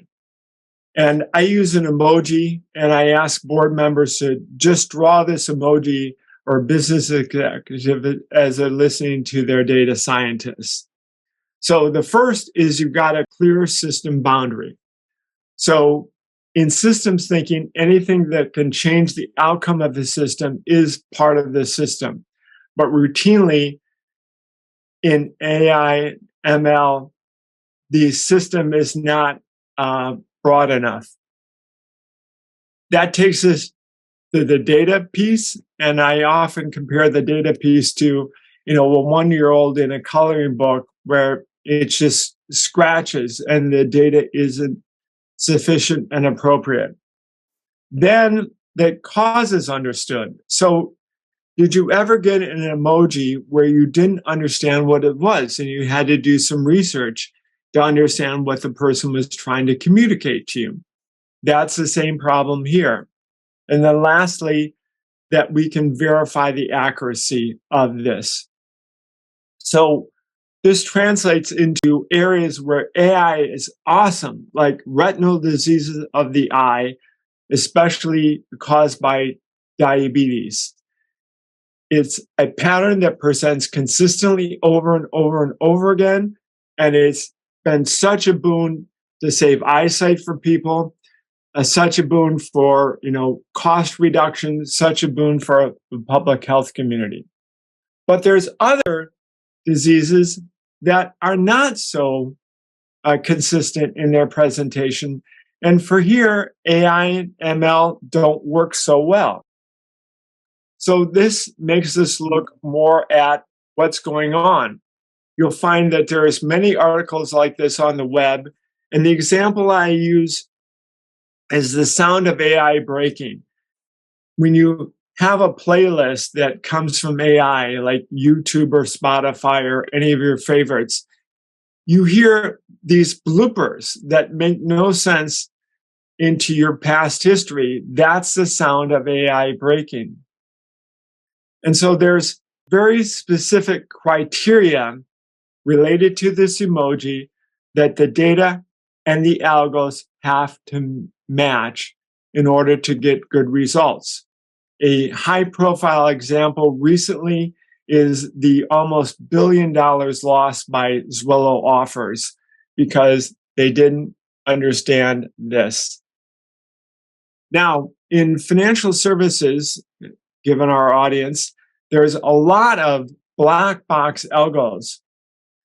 And I don't know why they persist so long in financial services, but in other disciplines, they were thrown out years ago. This is a famous example from UC Irvine. They were going through and trying to train an ML to recognize animals. And it kept confusing wolves and huskies. And there was a lot of speculation about why this was, the color, the striations, the ears, all this kind of stuff, the snout. And it turned out that the black box algo was actually looking at the background and looking at whether there was snow or not snow. And this is a big problem when you don't understand those 4 characteristics of the emoji. Now, you may have heard these fancy terms like deep learning and neural networks, but all they're really doing is they're calculating calculus minimums, like in your freshman calculus class at university. And the problem with these is they don't know, like imagine you're on a hike and you're looking at the hill and wondering, what's the terrain on the other side? There's no topo map in AI and ML. So when they're calculating that minimum, they don't know what's on the next side of the hill. And that is a big problem, especially in complex data sets that lack uniformity. And this is an example of classification math. Which of these patterns matters to you more? The AI and ML doesn't know. I've arranged these just to make the point. One is grouped by the types of Lego, the other is grouped primarily by color. But the AI and ML doesn't know what is relevant. I had to add this term generative AI because it's so associated with ChatGPT, but it's nothing really new. It's only saying that you've got sample data and you create something new from it. This goes back through the history of AI, and the same problem is there. So to overcome these, you need to bring decision science in to rescue AI and ML. Understand, 1, the real problem, 2, that you're asking the right questions to get the answers, and that 3, you have the evidence, the data to answer those questions that you specified. Without these things happening, all bets are off. Now, as we transition into the military portion of this, ideology stands above the pillars of rational actor geopolitical analysis. So this is really psychology. What will Putin do next? Or Putin and his inner circle do next? Or anybody else, Iran, whatever. And when we get to the field, tactically it is like art. When you have an artist whose style is very precise, then you can predict that and you can come up with fake Rembrandts. The closer a battlefield commander is to the book, the easier it is to predict what they'll do next. That's why we're so glad that we've got Brendan and Mark here from JSOW to mix it up a bit. So last 2 charts, this is all from .mil websites, and some of these have been raised already, but drones and medicine, situational understanding, autonomous F-16s. And then specific to the Ukraine, the first article is from a year ago, and that's where we're just taking and ingesting all this information, says a DoD official, to understand Russian tactics better. But there's also the autonomous weapons, the drone advances, which David already suggested were poorly named, and then the defensive uses, such as this article from West Point about IDF and using it for alerting to incoming dangers. So with that, I'm done. And Brendan, over to you. Thanks, Brian. I appreciate the opportunity. And good morning, everybody. My name is Colonel Brendan Dunn. I'm a non-resident fellow at Joint Special Operations University, right there in MacDill Airfield in Tampa. My day job, I'm the director of the Global Analytics Platform up in the DC area, which is one of the primary tech and innovation platforms for U.S. Special Operations Command. And we're hyper-focused on data and software development as it pertains to supporting the tactical warfighter. That also includes all of our artificial intelligence and machine learning initiatives. So good morning, everybody. I really do appreciate the opportunity to come today. I think the point for today for me, I really kind of just want to level set where we're at in terms of where we are with AI and ML capabilities. Because, kind of like Brian just mentioned, ChatGPT, a lot of these other commercially available capabilities are all over the news lately. But what I don't think people, the common person, realizes is that we're already using a lot of artificial intelligence and machine learning capabilities as part of our everyday lives, and without even realizing it. So, everybody wants to see the laser beams from space or the teleport machine, but there's already a lot of other common applications that are already being used, and I don't think a lot of people even realize it. So just to name a few, for those Internet of Things people on the net, personal assistants, such things like Alexa, Siri, Google Assistant, are used by millions of people every day just for routine tasks. Weather forecasting. Every time you guys check the news and you want to see what the weather is for the rest of the week, 10 days out, that's all based on algorithms that are trained, that are try to do predictive analysis for the future, regardless if it's actually accurate or not. Online shopping, whether it be you're on Amazon or you're on things like Netflix for social entertainment, every time you see, hey, they make suggestions to actually buy this product or to pick this song. That's all artificial intelligence and predictive analytics behind the scenes that are making predictions based on your previous behaviors. Healthcare, obviously, this is one of the newer entrants, but obviously AI is being used in healthcare to assist doctors in diagnosing treatments. But it's also for military application. When you see people running on the street with those obnoxious big watches or in the gym, obviously there's analytics and algorithms behind all that as people are trying to track their cardio fitness levels, the measurements such as your VO2 max and stuff like that. That's all being done through artificial intelligence based on small sensors that are on your hand. And then obviously there's other basic things like, using Google Maps or Waze. That's all algorithms that are actually driving those capabilities. And most people, or many people, to be more specific, have no idea that it's AI or ML driving a lot of those fundamental things that most of us couldn't live without, especially for people that live in some of these high urban density population centers like DC, where traffic is kind of a second thing. But even if you have the best software developers, engineers, data scientists, it doesn't matter. Everybody wants to focus on the AI and ML piece and the application, whether it be for commercial or for military. But all that happens because of one thing. You have to have your data straight. And Brian kind of mentioned it on the slide before, but data is by far the foundation of any artificial intelligence system. And the quality and accuracy of data directly is going to impact your AI capabilities performance. The ability to analyze and learn from large amounts of data is 100% essential and the most critical part of that. And it's not just limited to its accuracy; it's also its relevance, its completeness, its timeliness. You can have the best data, but if it's going to take 2 or 3 days to get it ingest, and in our terms, up domain to a classified system, well, if you're working on a time-sensitive target or an objective, if the latency is a couple of days, or gosh forbid, it's a couple of weeks, you may have the best data, but if it's not there at the time you need to make that decision, it's obviously largely irrelevant. So I kind of want to focus and really kind of harp on the data piece, because I think it's, for us, at least on the military side, the data is the most important problem. We can go out and outsource the AI and the people that actually do the algorithms without making this too much of a technical conversation. But the data is the most important piece of this process. And that is something that we live with every day of the week. So, the first step on the data is kind of, again, just when Brian kind of hit the nail on the head, is trying to figure out what problem you're solving. Whether it's coming from an organic sensor like a UAV, a human intelligence asset on the ground providing reports back, or if it's coming through a commercially procured data set such as ad tech data, which is very popular today, or maybe it's just coming through a sister partner agency that you're getting to help with your decision-making process or your thing. There has to be a data sharing agreement in place. But you have to understand what data set you want to solve that particular problem.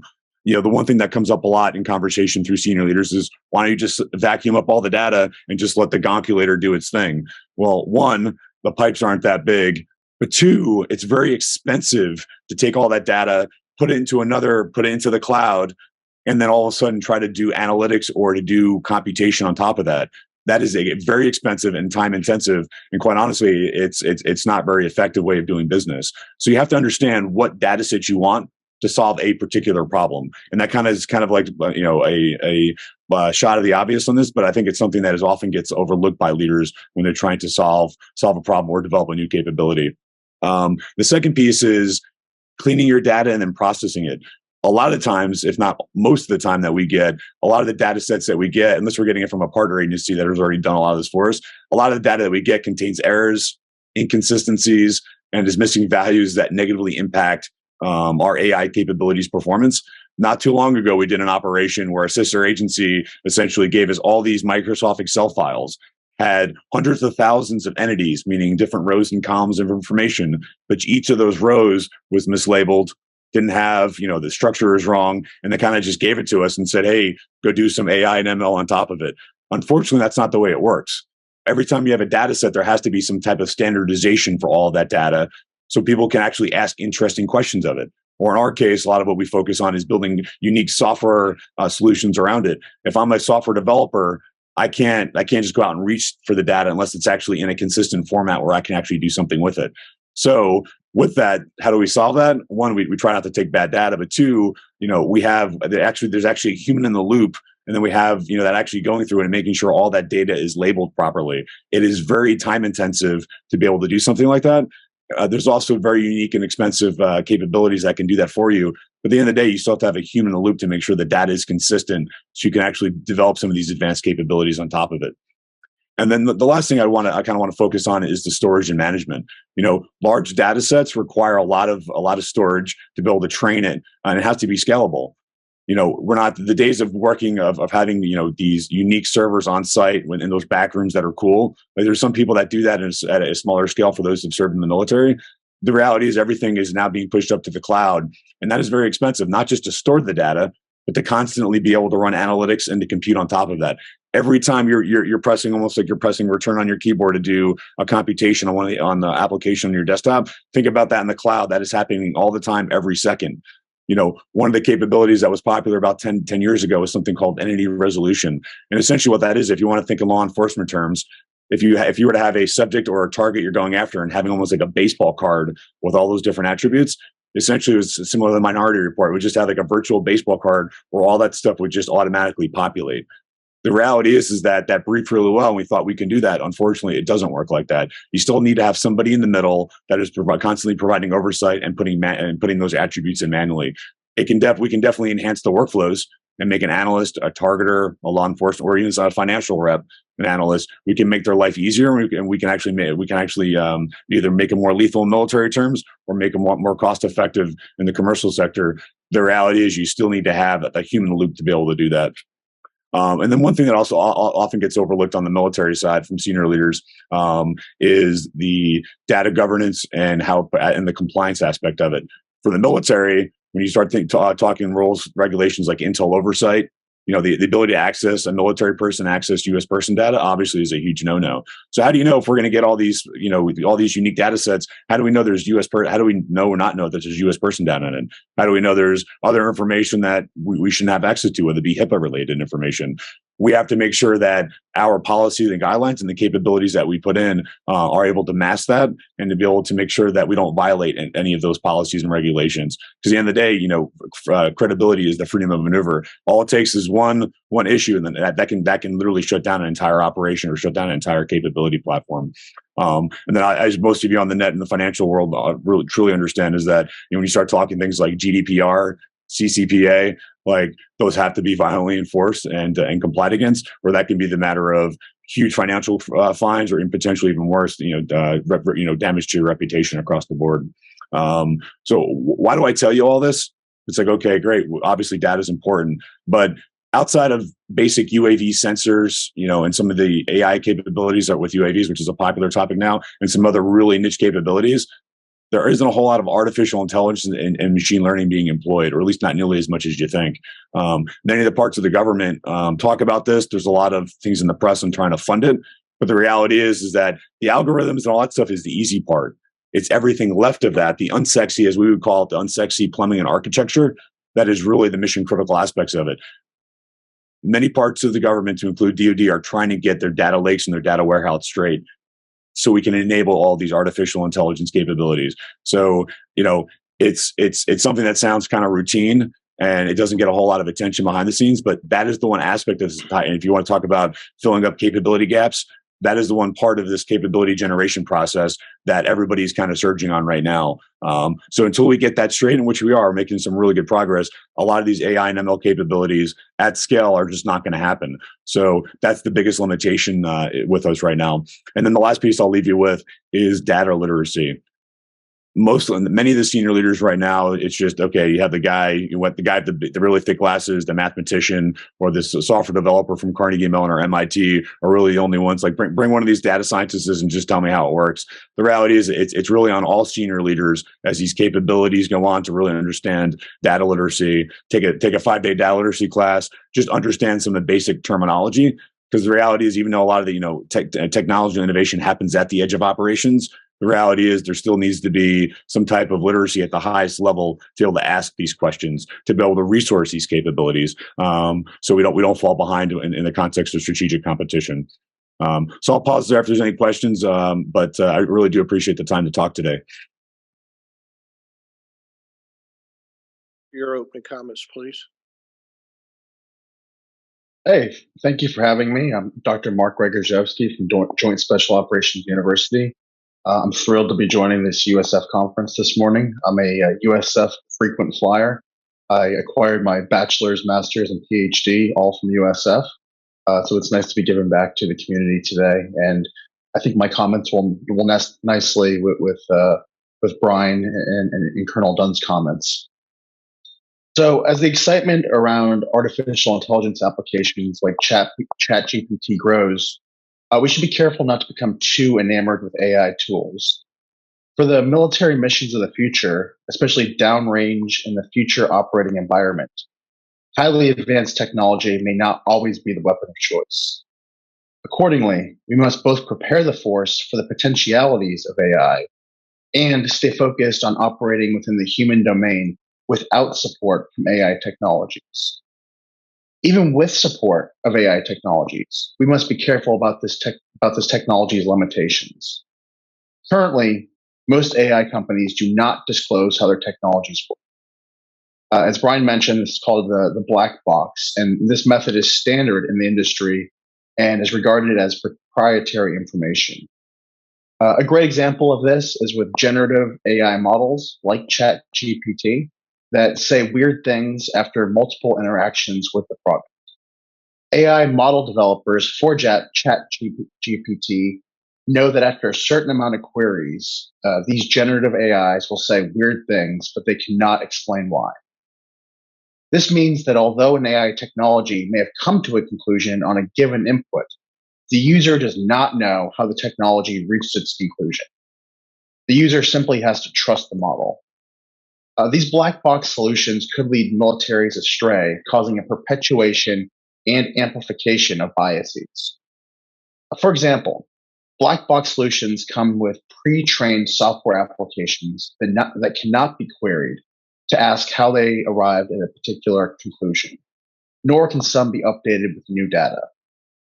As such, adopters and users need to ask hard questions on the front end before employing this AI tech, such as, where did the training data come from?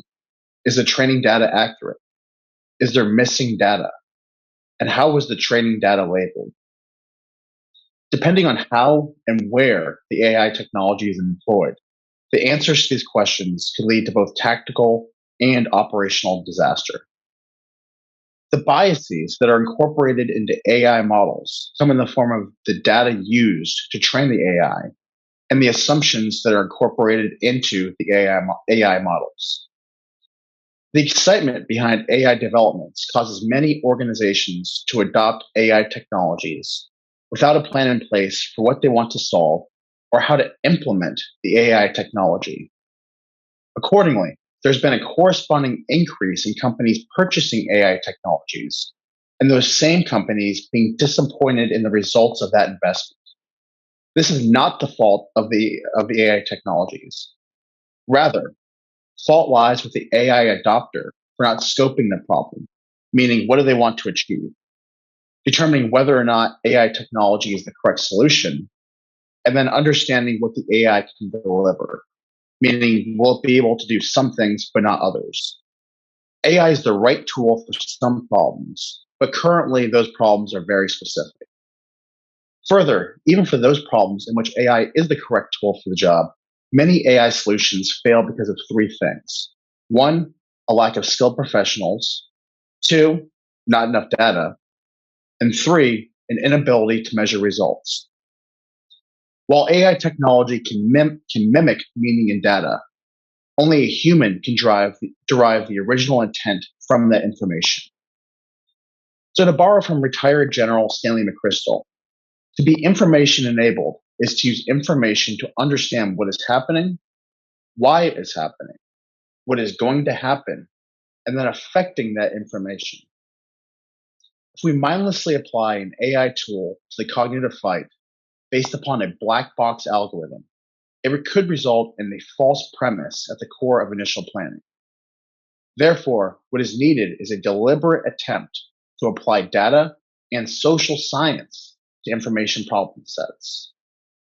Ultimately, we need to keep in mind that military operations aim to influence people's decisions, and AI is only one tool in this fight amongst many other capabilities. Thank you, and I look forward to your questions. Thank you very much, Doctor. Appreciate your comments, sir.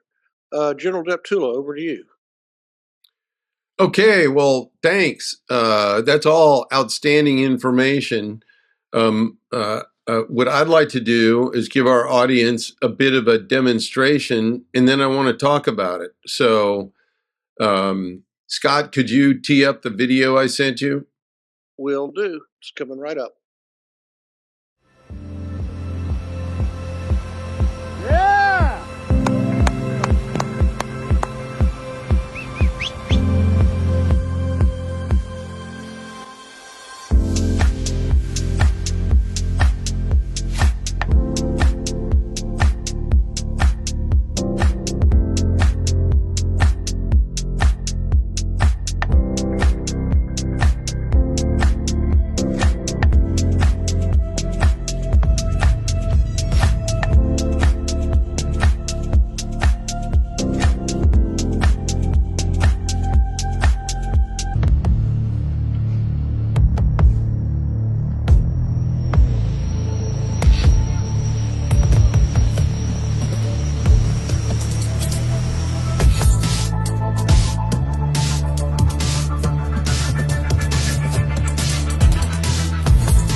Okay, well, any questions on what AI can do?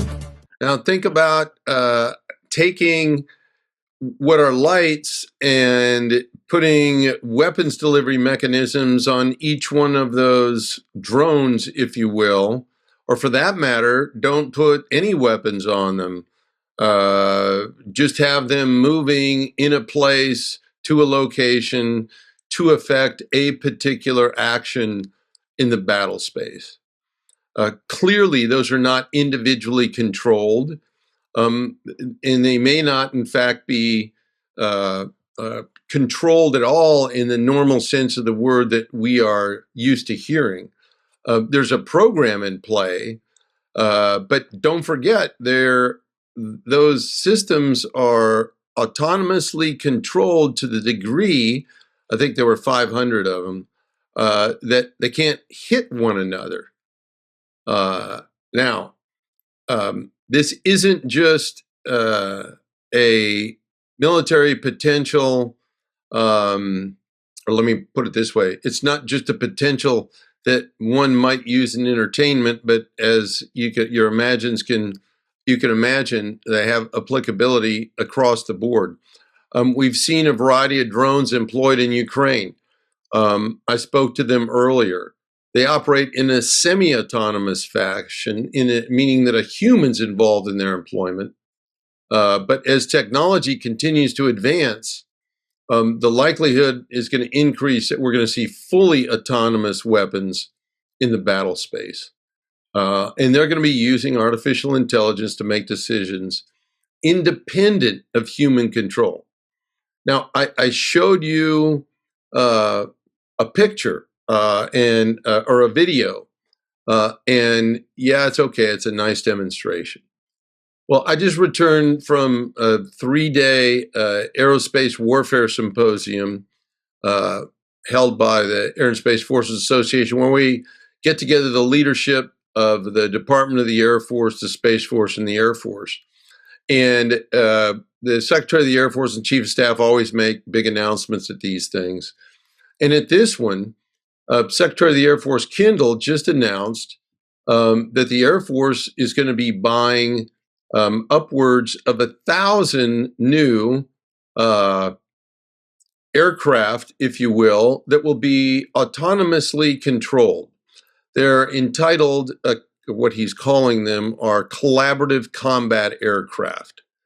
I think some of you may have heard of Loyal Wingman, but in addition to doing relatively simple tasks like takeoff and landing without input from their human flight lead, they're ultimately going to be employed in combat to the degree where they'll be completely independent from human control, operating with or in conjunction with inhabited aircraft, but not like you're accustomed today, where there's actually a human sitting controlling the actions of the aircraft over time.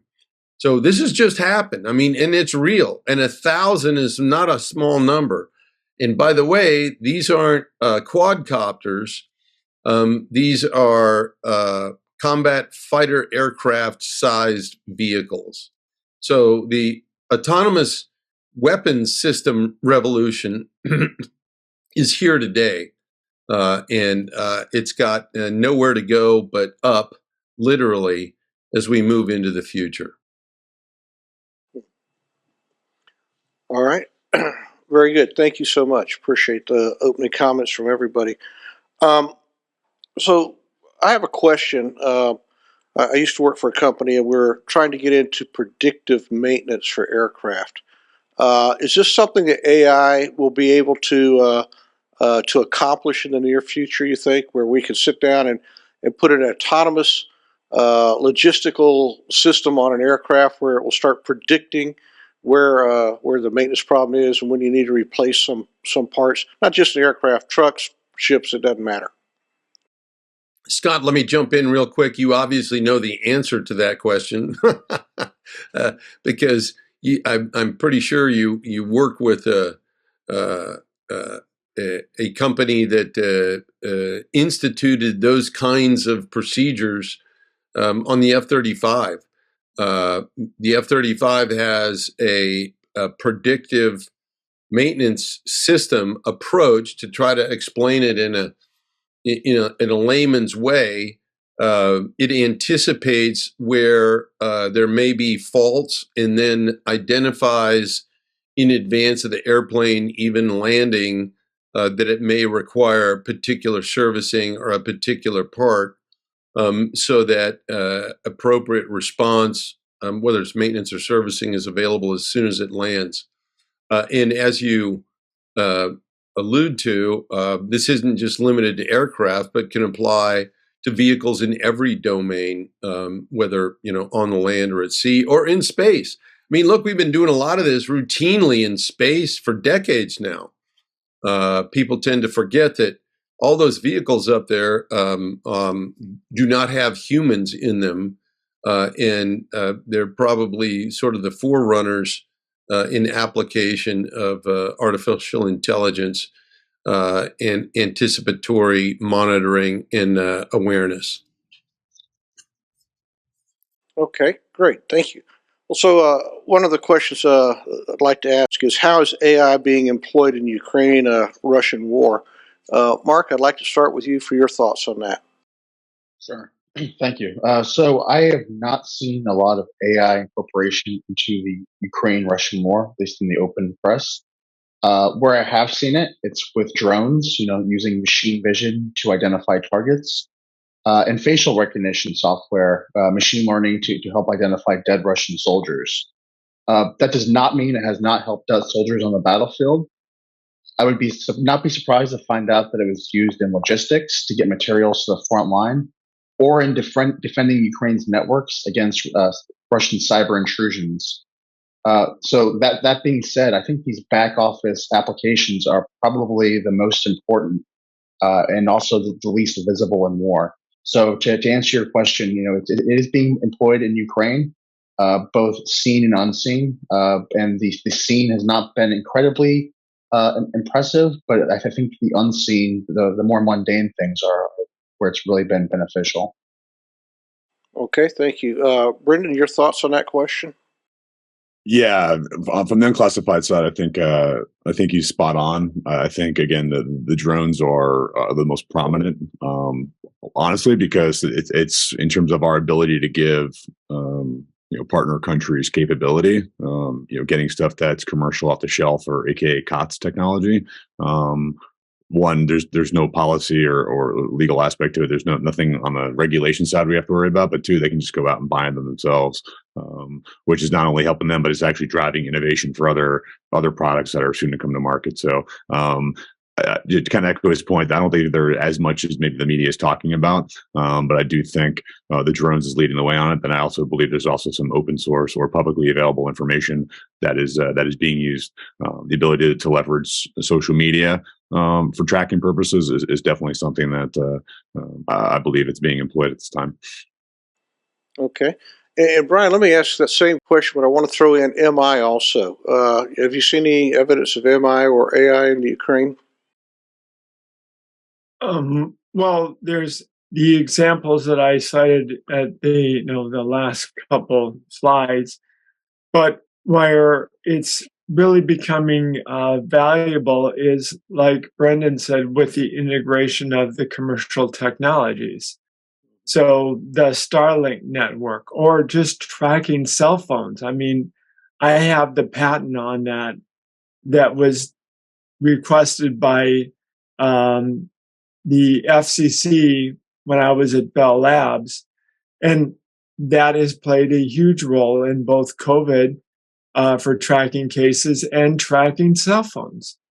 So those pieces are, like Brendan said, rather mundane, but they're very powerful, as Mark mentioned.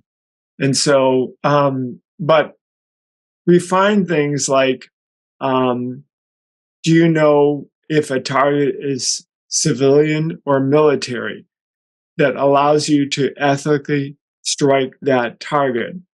That is, more complicated because of, subterfuge and, hiding in a house with a command post, right? It's not like, got a nicely laid out military base that you can go and attack. All right. Very good. Thank you. So, Hey, can I just add on that real quick too? I mean, I think that the point, when we go back to the data piece, our ability to do predictive analytics, object detection, and what Brian was kind of just saying, it kind of echoes Mark's point as well. You're only able to do that if you're able to train the data set. So when you start talking about trying to identify targets like that in an asymmetric environment where people aren't all wearing uniforms, there's paramilitary organizations or people that are wearing civilian clothes, it is very hard to predict who is going to be a future target in that case when you don't have enough data to train to be able to do the future analytics. And that's what makes it very challenging in an environment like that. Again, just trying to really beat this horse dead with, it's all about the data. You need to be able to have the proper data sets to train it, to build the model, to be able to do some of these more advanced analytics and to produce some of these more advanced capabilities. Yeah, and I'll add to that, you've got the huge data problem that Brendan mentioned, but also these algos, like Mark said, are largely black box. And I'm shocked at how much they're used in both, broad array of commercial applications and in the financial services area. So until you get beyond that, like the Husky and Wolf thing, or the medical examples I shared, all these are going to be limited by both the data that Brendan mentioned and the limitations of the algo that Mark mentioned. All right, so we had a session previously about cyber and how cyber will impact future warfare because of going after information systems and everything else. Tying cyber in with AI and the MI, what's the potential opening salvo of a future war look like? General Deptula, I'll start with you. Yeah, it looks like very much what you just saw in Ukraine and how that was open. I mean, there's still not a whole lot written in the public domain, but I think when the history is written, you will see that there was, in fact, a lot of interaction that occurred in the cyber domain, and by necessity, at the rate at which actions occur, a lot of the activities that are conducted both defensively and offensively in cyber rely already today on artificial intelligence. So you're just going to see that continue to expand once again. And one of the major questions that folks raise are the ethics surrounding the decisions by which weapons can be turned over to artificial intelligence.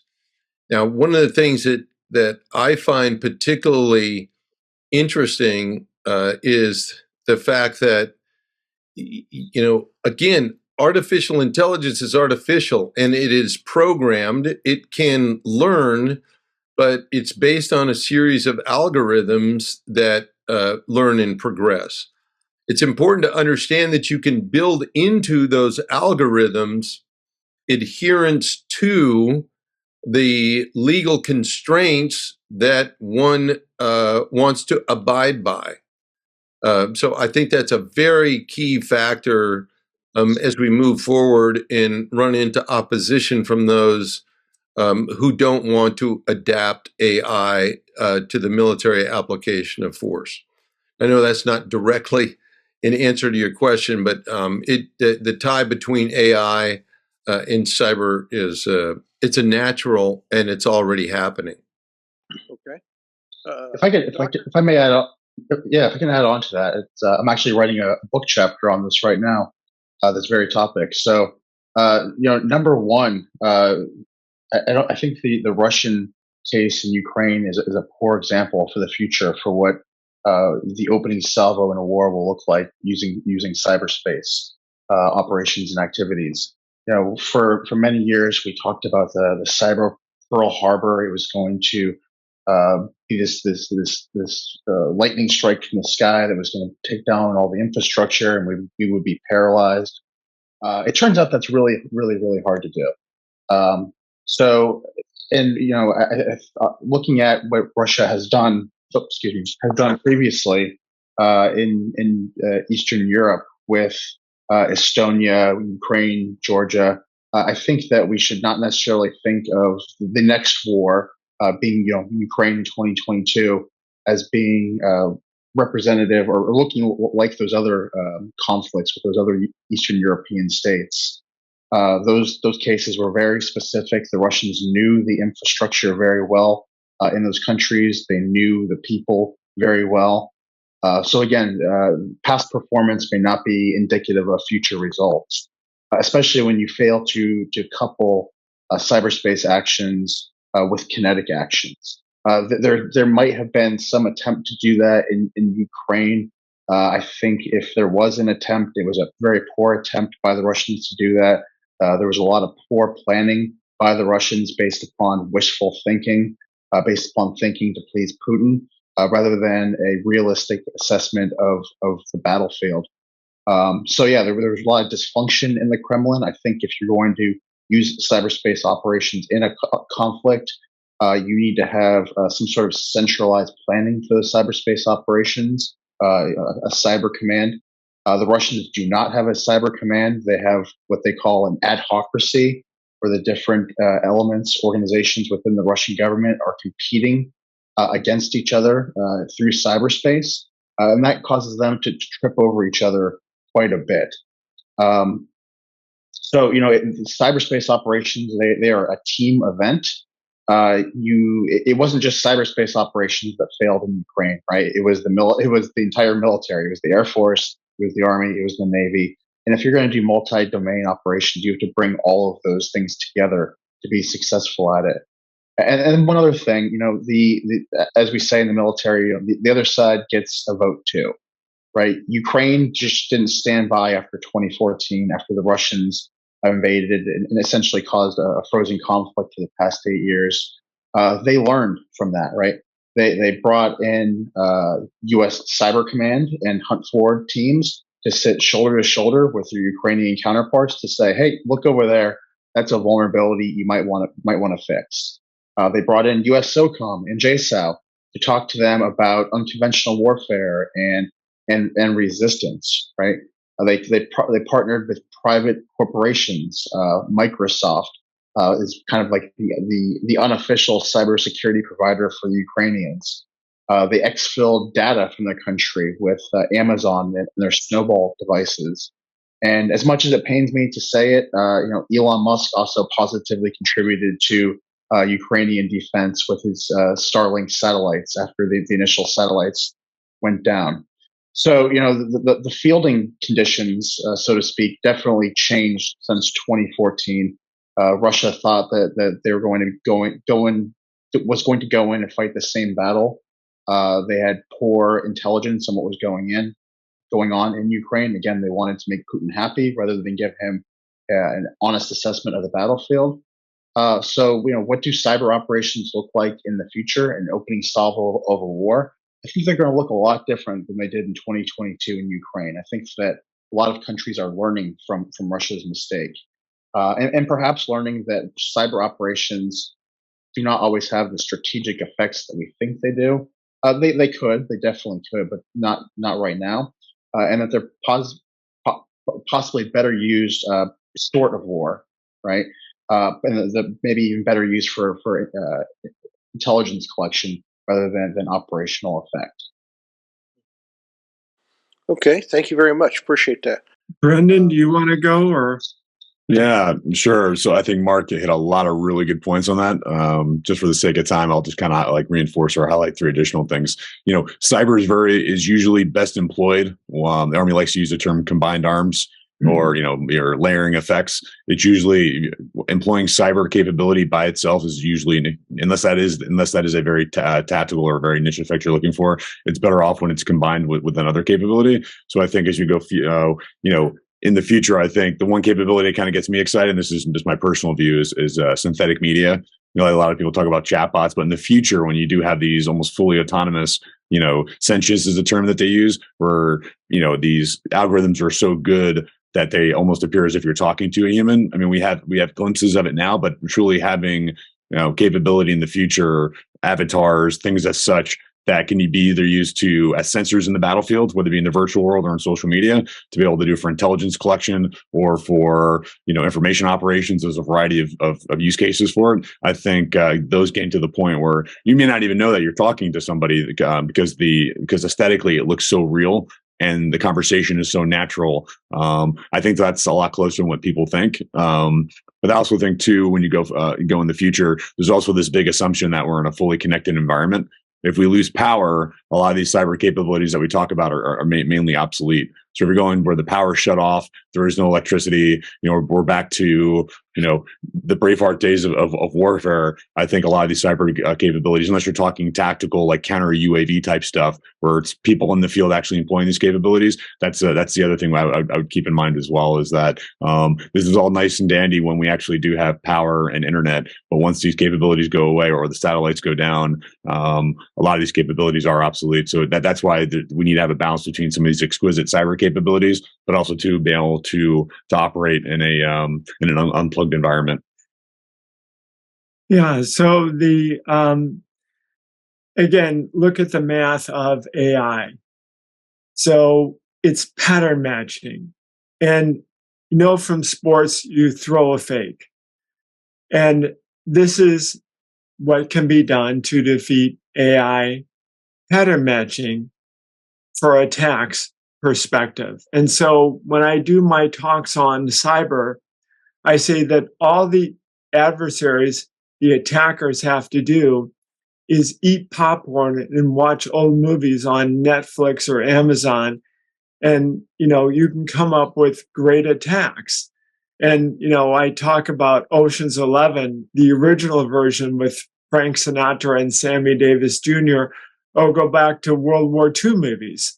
That's all you need to design a successful cyber attack. And part of this is due to the self-inflicted bad math and methods that lead to so many self-inflicted breaches. The US federal government is famous for these because in the late 70s, they decided that, cyber is mostly about data.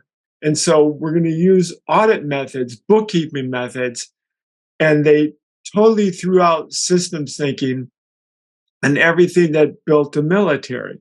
So they tossed all that out and they went to bookkeeping checks for their cybersecurity program. And that is why I just wrote a pair of articles for the Deming Institute. And I got hits from the Ukraine because this is 70 years old, more because of 100 years old. It goes back to Thomas Edison and Bell Labs, and these things are just simply not known in cybersecurity.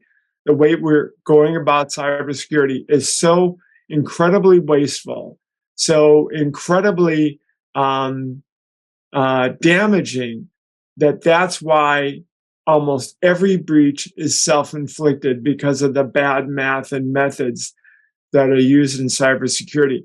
The math is in cybersecurity lags 200 years behind math used for, say, logistics during COVID.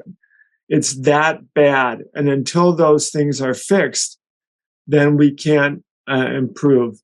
And that's why even frameworks that are used in cyber are not valid frameworks for anything else.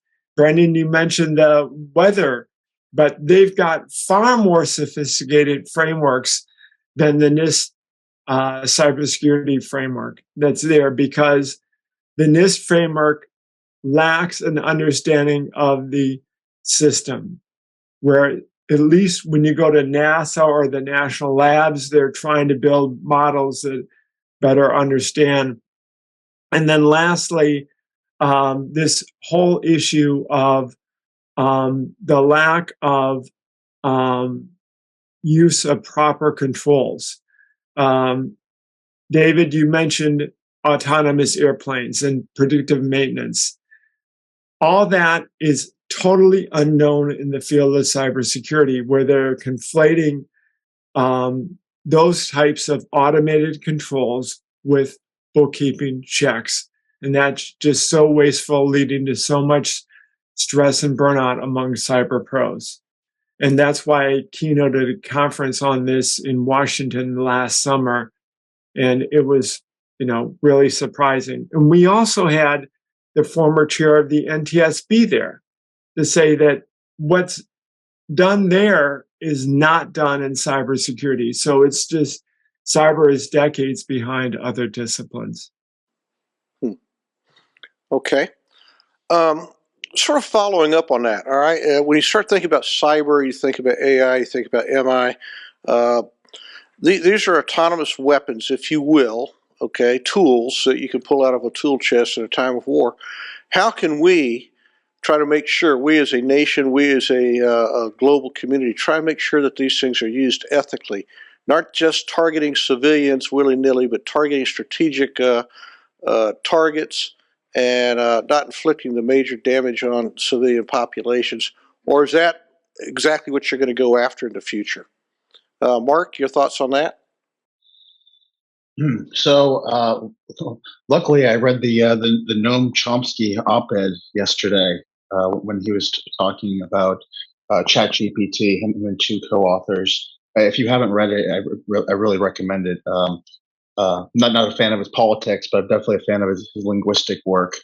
And they were using the ChatGPT application. And if you haven't used it, I definitely recommend that you sign up for an account and use it.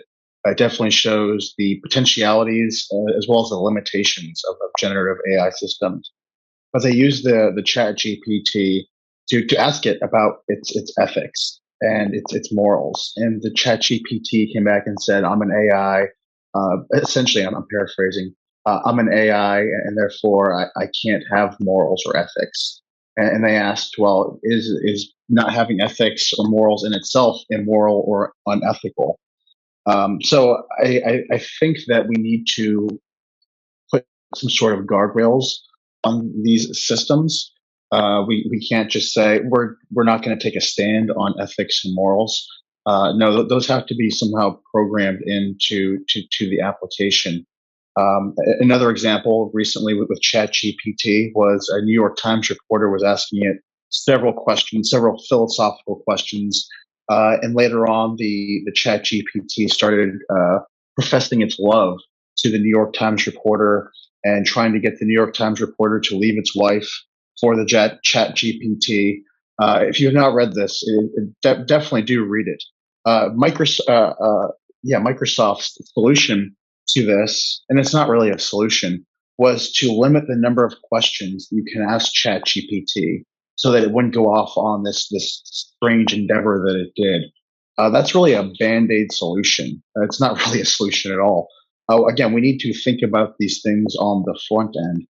Otherwise, we're going to be having applications like ChatGPT and other AI applications leading us to solutions that are clearly unethical in our minds. But again, if we're just saying our AI has no ethics, has no morals, it's going to give us answers that are clearly unethical or immoral in our eyes. So again, this has to be on the front end.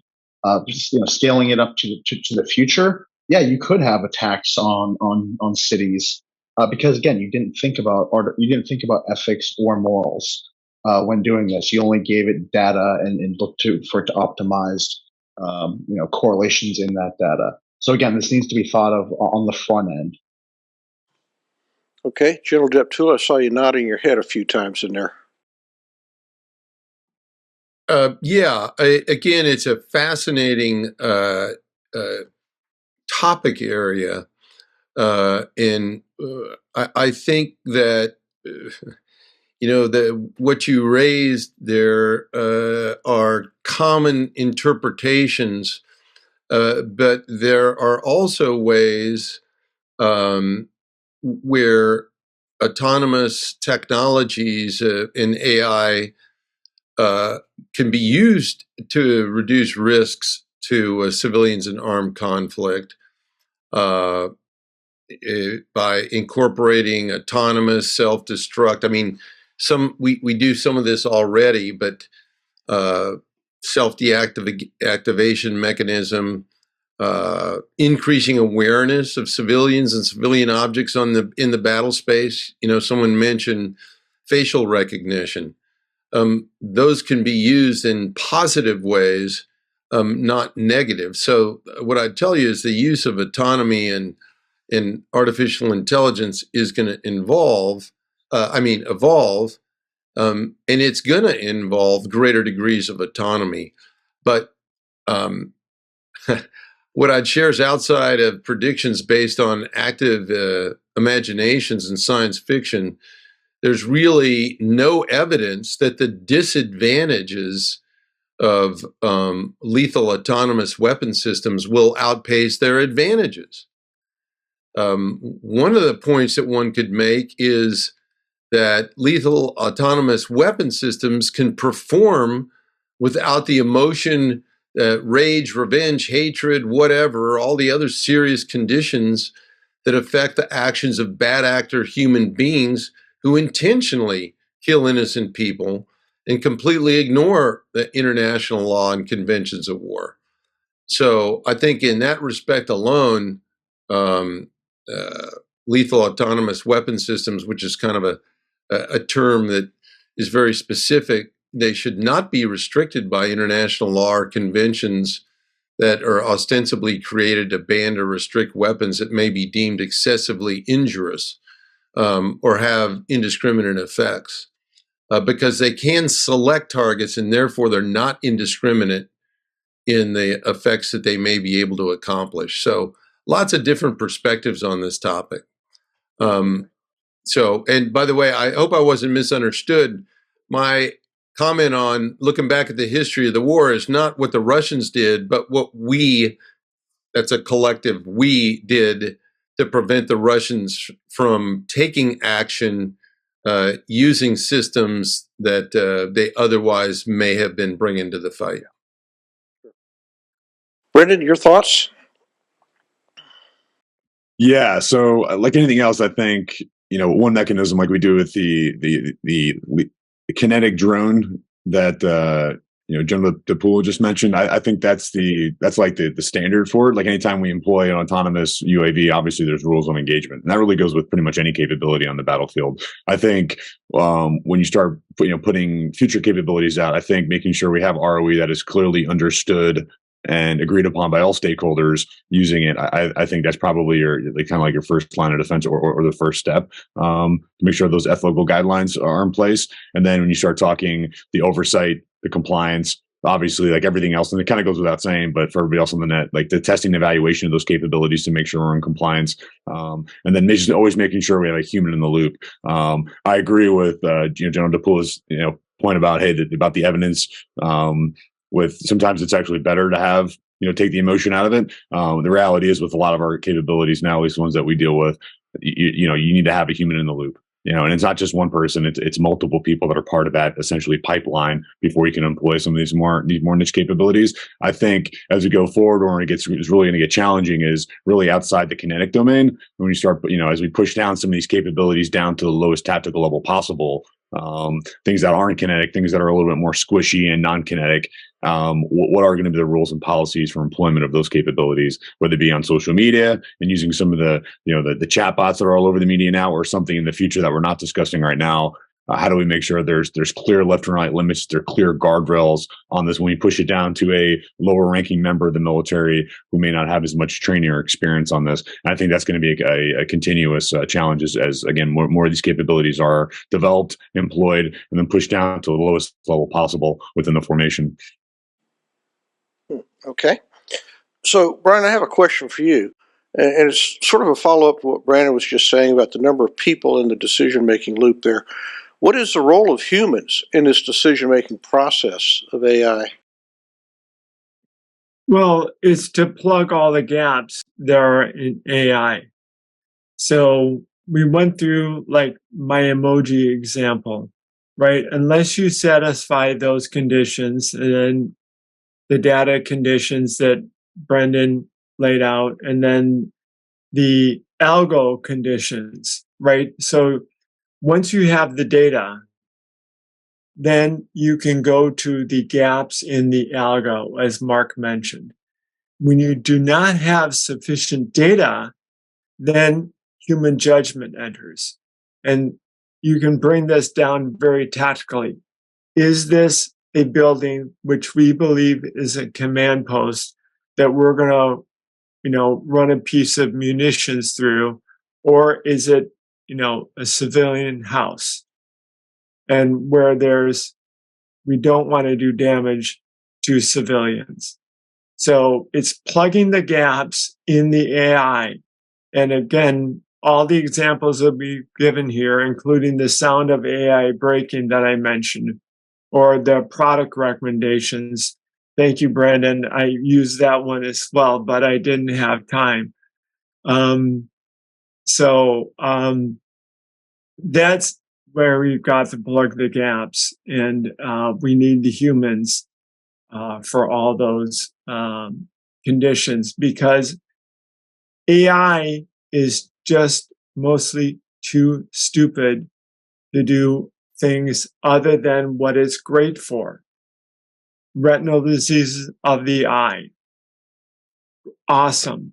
There's all these examples that are fantastic, and it's amazing. But once you get outside of that with very specific conditions, whether we're talking the financial industry or the military or us shopping online, that's where we need to plug the gaps with human beings. Okay. Well, let me ask you a follow-up to that. In our daily lives, can you give us an example or two of how we can see AI breaking? Yeah, well, like for example, I'm a sailor, and I was buying sailboat parts at Home Depot because they were convenient during COVID. And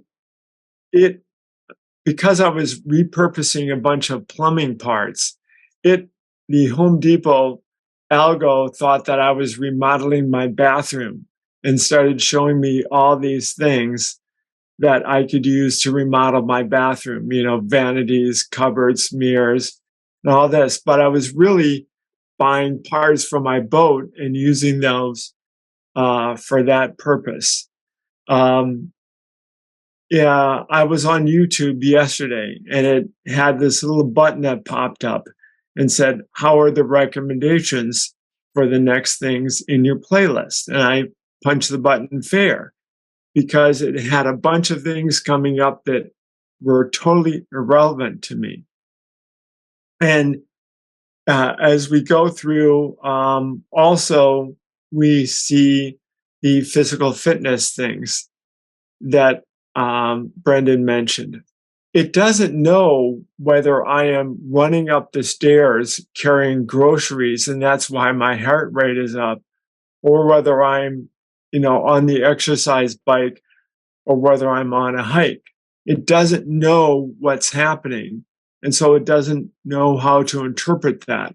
And that's why it gives me things that are silly, because, or like circuit training, where you're running from machine to machine to machine because you're trying to keep your heart rate up, and everything is force and load. It doesn't know that, and so that's why you get silly recommendations.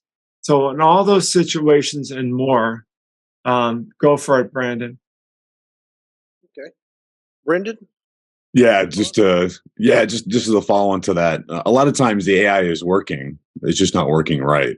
So the one thing that's kind of top of mind, and just in terms of just like the layman everyday scenario, would be everybody try to go pay your bill after you take maybe some of your colleagues out to lunch, and this happened actually a couple of times where put your credit card down and no longer works. And everyone's like, oh, do you not pay your bill? Do you not keep your finances straight? Or recently tried to link, a new Apple Card to my Venmo account, and it got denied again. It's not because I did anything wrong or I wasn't paying my bills, because we have the fraud detection algorithms that are a little bit too aggressive. They're cutting it off, which requires you to get on the phone and call somebody, or get up on a chat bot that may or may not be able to do that. So oftentimes they're working, but they're just not working appropriately. And so I think that's another real world example where there's a lot of really good use cases, but sometimes they're just weighted in trained to be a little bit overly aggressive, where it's more of a convenience, where the inconvenience outweighs the purpose that it's trying to, or the effect that it's trying to achieve. Yeah. So this happened to me just the other night. I was at my brother-in-law's house, and his TV, his outdoor TV, had quit working. So we started talking about, well, maybe tomorrow we'll swing down to Best Buy or somewhere and take a look at some TVs. And literally within minutes, Amazon came across with ads for across his phone with ads for big screen TVs, and so did Best Buy. And that was within minutes of us having a conversation. Is Big Brother watching? I think he might be. It's kind of strange when that happens to you. That's why you want to use your browser in private mode. Okay. But just on that case, real quick, and I think because you kind of teed it up, I mean, and maybe in a not so distant future, when you're able to, you're doing based on your personal history of that, and advertising comes across, you think it's a legitimate advertisement because you were just looking at TVs. Maybe that advertisement's very similar to some type of phishing email and that weaponized link that may or may not be in your email address. And all indications are that it's positive, but somebody who is monitoring you from a distance is able to employ capabilities in real time, and it looks real because you're just looking at the advertisement. But maybe they're going to get so sophisticated in the future where the flash to bang to make that happens now, where you think it's a legitimate advertisement, but what you don't know is that there's bad code in that. And now some type of hacktivist owns your computer and can do some very obtrusive things with all your personal information. So yeah, I mean, and that becomes back to my method question, because President Biden had his EO about cybersecurity to use authentic zero trust. That comes from a CISA document. DoD doesn't use that. So DoD is consuming far more resources, far more waste, and is opening more vulnerabilities because they're not using the CISA document.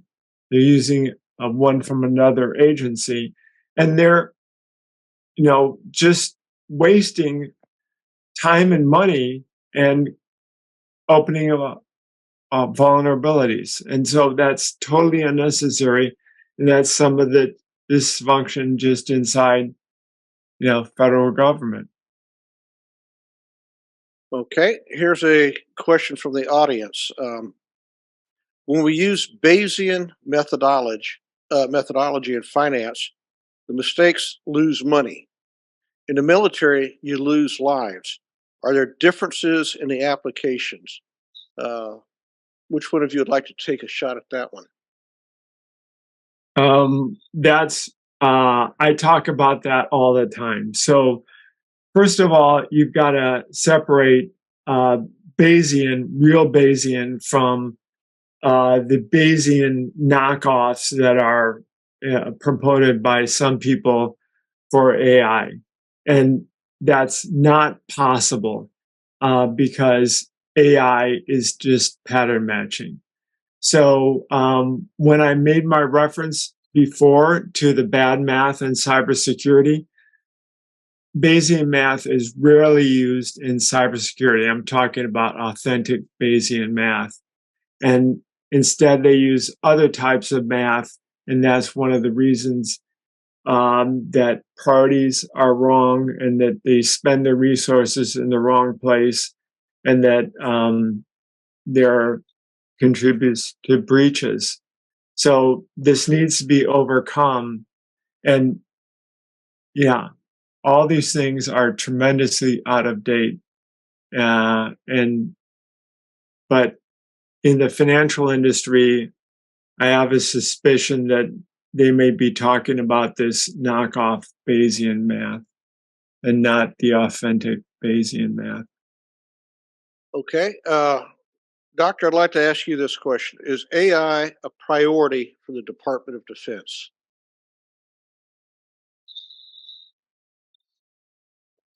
Based upon the rhetoric, you would think so. But to answer the question, I would say the answer is no. And you only have to look no farther than where the money is going, right? Less than 1% of the DoD budget goes towards AI programs. So yeah, number one, the money's not there. Number two, I think Brendan mentioned something earlier on this about education. We do not have widespread education in the AI to teach potential AI users at different levels, because people are going to interact with AI technologies at different levels. So we don't have that to teach them about the opportunities and the risks with AI. And I don't think there's actual interest amongst people in the DoD to learn about artificial intelligence. And I only have a small sample to base this assessment on, but I've actually created quite a bit of curricula on artificial intelligence, on its limitations and its opportunities. People appear to only want to hear about the opportunities with AI, but not the limitations. They want to hear about how great it is. But the moment you start to pour any cold water on limitations, they immediately shut down. So I see a lot of AI buzzword bingo in the Department of Defense right now. But again, little understanding of what artificial intelligence is, what it could possibly do for you, and I think most importantly, how it can be incorporated into existing processes. We look at artificial intelligence as this cool application. Yeah, it's a cool application, but how are you going to integrate it into your processes? If you can't integrate it into your processes, it's just a cool application in search of a solution. So again, I don't see artificial intelligence as a priority right now for the Department of Defense. Okay. General Jeptula, what about for the air and space? Yeah, I'm going to take a little bit different tact. I appreciate Mark's comments on the money part. You want to see where the interest is, follow the money. But on the other hand, it's fundamentally it's let me see how I could. If you're going to invest in purchasing 1,000 or acquiring 1,000 collaborative combat vehicles that 100% rely on AI, I would suggest there's a great interest, not just interest, but effort going toward real military capability. And so, that one has to decide, or if you're going to measure the money, you have to then figure out, okay, what is being done with the applications that fundamentally rely on this capability as we move toward new weapon systems. So I think that there is a huge interest in ML and AI as it applies to military systems as we move into the future. The money may not be there as an indicator, but certainly the investment in the potential is there. Okay. Brendan? Yeah, just kind of echo a little bit of both. I think the intent is there. I think just, there's a couple pieces to it. I think, the strategic narrative of it being a priority is there. I think sometimes the funding actions, there's always a little bit of a lagging time for all that to kind of like fully implement and then trickle down to the lowest level. I think, not to sound cliche or vague on that, but I think that's just the harsh reality of it. I think most of the leaders that we deal with right now, at least that I'm fortunate to deal with, really it's there. They want the capability. I think it takes time to, when everyone's taking a haircut resource wise, and you have to go against, guns and bullets and hardware, and then you want to invest in software. Sometimes you can't have one without the other, but oftentimes you have to make some really hard decisions across the board, and that's why you have commanders and other senior civilian decision makers to kind of make those tough decisions. But I do think overall the intent is there, and I think that definitely the interest is. It's just going to take a while for a lot of these capabilities to get down to the lowest level where some of that innovation is happening, at least at the tactical level. Okay, thank you very much. All right, so I'll ask each of you for real quick. We have about 5 minutes left here, and we'll sum it up with this one. If the audience internalizes anything from today's talk, what is the one key point that you would like them to walk away with? Brendan, we'll start with you. Yeah, absolutely. You have to have your data straight.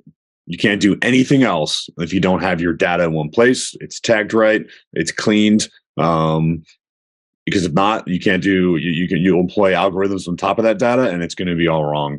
So everyone wants kind of like what Mark just said. Everyone likes to focus on the application of the AI and ML, but it's all the unsexy plumbing and architecture that has to be straight, which will enable you to do all the advanced level stuff. It all goes back to fundamentals and basics. Get the basics right, get your foundation straight, and then you can invest in all these algorithms and all these other advanced capabilities. Okay, good. Mark? I would say that there's a lot of excitement around artificial intelligence, and rightfully so. But in many cases, I think artificial intelligence is a solution in search of a problem. If you're an organization, you need to first identify what your problem is and whether AI can help solve it. Otherwise, you might incorporate AI solutions and possibly make your problem even worse or have unintended consequences down the road. So again, make sure that you have a clearly defined problem, and that AI can actually lead towards solving that problem. And then, with what Brendan said, make sure that that the data has been cleaned, you have the right data set, and so on and so forth. But again, don't make your problem worse. Make sure that you know what your problem is, and the AI can actually help you. Okay, thank you. General Deptula? Yeah, I'd associate myself with both those remarks. I think data, it's all about the data is huge. I like Mark's comment, and let's not, as AI in search of a problem, we need to be careful about what we apply it to. And the other one I would just add is that there's a tendency, it was raised in some of the questions, to view AI as being a hindrance in the execution and application of ethics to a particular military situation. And I would suggest that the reverse can often be the case, or it could be a huge benefit in allowing us to better and unemotionally execute with adherence to the laws of international armed conflict. Okay, and Brian, your summation?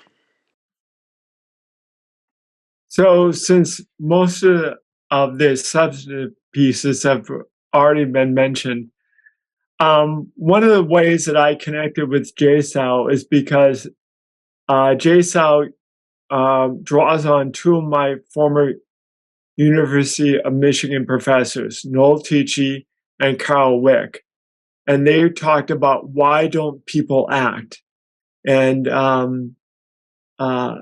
so this is my challenge for the audience. You've heard all of this. There's many applications to the financial sector of what we've been talking about, or to your daily life. What does it take for you to act? And if you haven't read Noel Tichy, he's got an extensive YouTube channel. And if you want to read one thing from Carl Wick, read his famous article from the 90s, Drop Your Tools.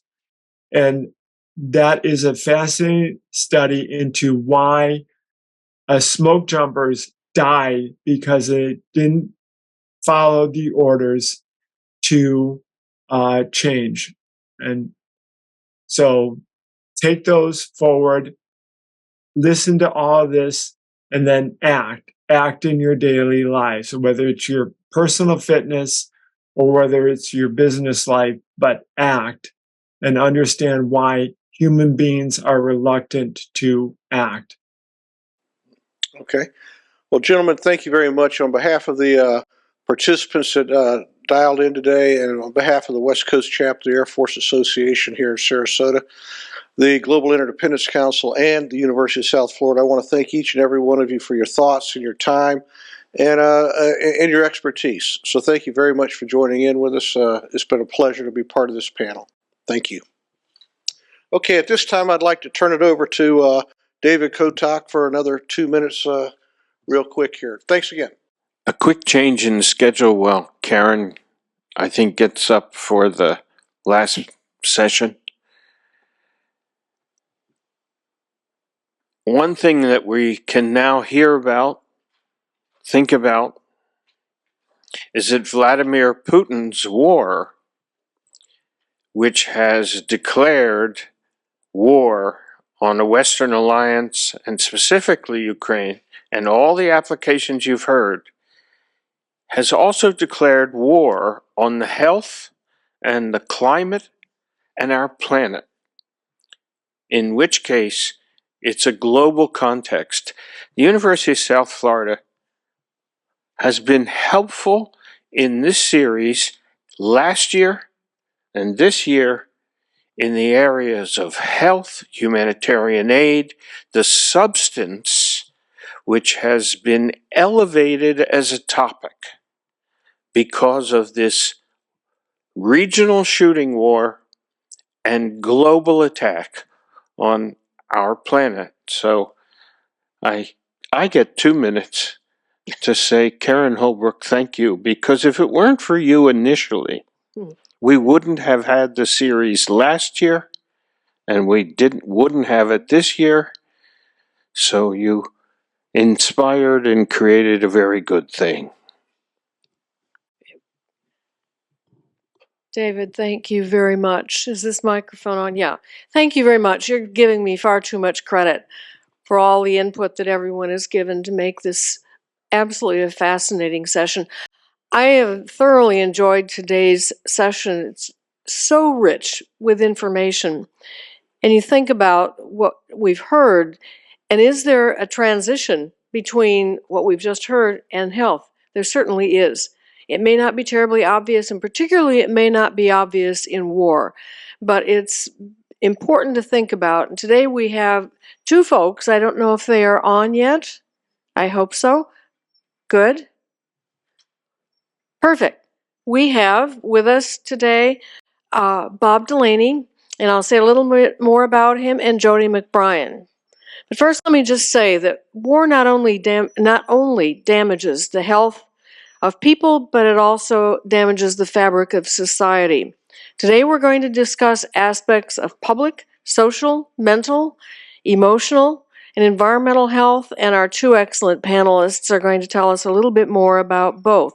Both are very familiar with some of the health challenges, mental and physical, that are the result of being displaced from their homes, which may be gone entirely, forcing them to move elsewhere in difficult conditions. Or they may work with individuals who have faced intolerable conditions of trauma that may have been brought about by war, or even by the enormous challenges and emergencies of dealing with patients in healthcare, patients who are facing the consequences of COVID-19. So with that, let me introduce our two really great speakers today. If I can find the information. Okay, Bob Delaney. Bob is known, Bob has the most interesting background.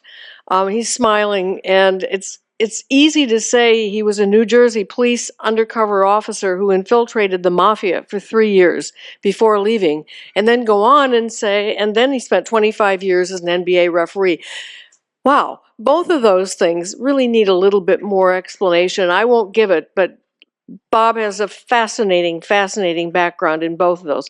But now what he's doing is he's spending time helping military personnel, veterans, firefighters, with his time as an individual who is helping people learn to live with post-traumatic stress.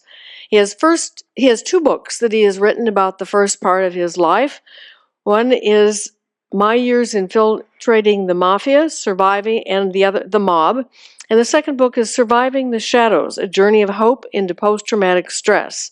And most recently, he has published Heroes and Humans, Lessons in Resilience, Courage, and Wisdom from the COVID Front Lines. And I've had the opportunity to hear Bob talk about his books, and I've read the last one. And I have to tell you, they're absolutely fascinating, and they're not just talking about COVID or about the situations that he has seen, but there are lessons in there for every single one of us, particularly about resilience. But his goal is to help others overcome trauma that they've experienced and to learn to live with and overcome the devastating effects of post-traumatic stress. Bob, welcome. We're delighted that you are with us today, and I know we're going to have a great conversation. Our other panelist is Dr. Jody McBrien. She is a professor in the School of Interdisciplinary Global Studies, and more recently, she spent a year in Paris working with OECD under a U.S. Council of Foreign Relations fellowship, an amazing fellowship that took her to Paris, but unfortunately, she fell in love with Paris while she was there, and I'm afraid that she's going back. But she's still staying with us, and she's found a way that she can teach her students at the University of South Florida while she's at Paris, which we are very grateful for.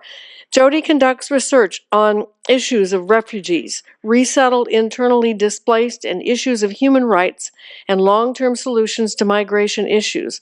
Her research is highly multidisciplinary. She has worked all over the world in speaking engagements, serving a Fulbright Specialist Award to Refugees Resettlement Center in New Zealand as a delegate to the United Nations World Conference Against Racism, a visiting professor in Japan, and an uncountable number of keynote speaking engagements at prestigious meetings abroad.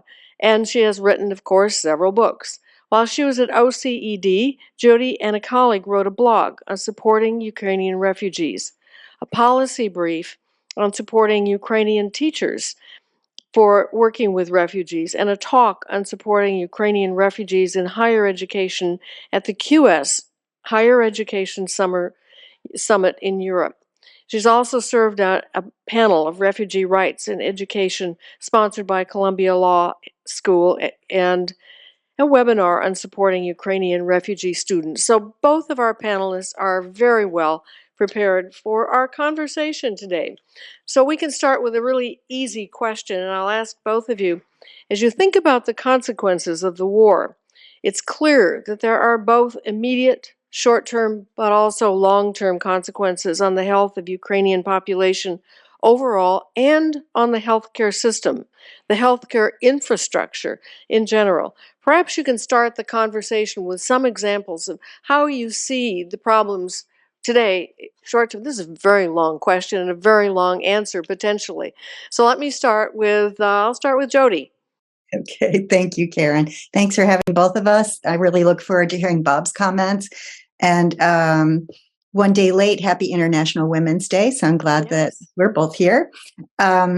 So there are certainly immediate short-term and long-term effects, and they take different phases. I think what I have seen in my own work is that the immediate effect is a sense of relief and hope because one has reached relative safety out of a war zone, for instance.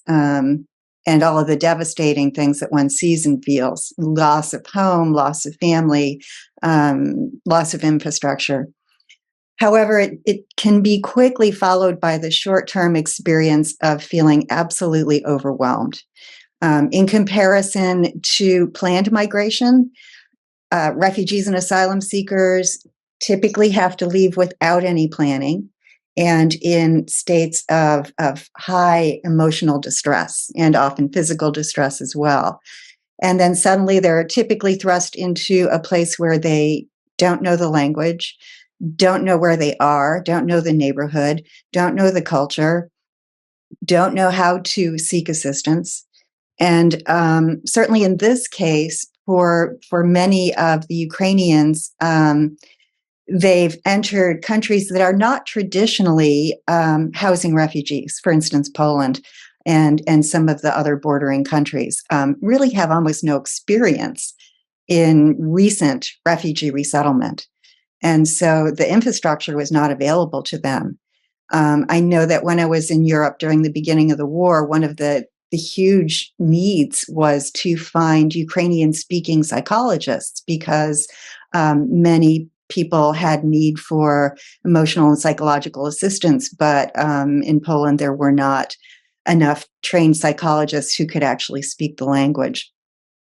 So the short term can be very, very devastating, trying to figure out where your children should go to school and if there are educational resources that can actually support them in school, and getting the medical help you need, trying to find a job so you can sustain yourself, housing. It's just very overwhelming. And so that phase, if supported, can move into a more positive long term. When refugees and asylum seekers get the support they need and get the emotional assistance that they need, they can move into a very positive trajectory where they feel welcomed, where they feel that they belong. But these require the kind of infrastructure that really takes work. And I have a lot more to say about that, but I think I'm going to pass to Bob right now. I can talk about that more later, if you like. Good. Thanks, Thank you, Jody, and Karen. Good to see you again. Good to see you too. Yeah, I'll just flesh out a little bit of what Karen introduced. So my story of infiltrating the mob in the 70s, I became another person, and that was my deployment. And what I realized from that afterwards is that I experienced post-traumatic stress myself, and I became a student.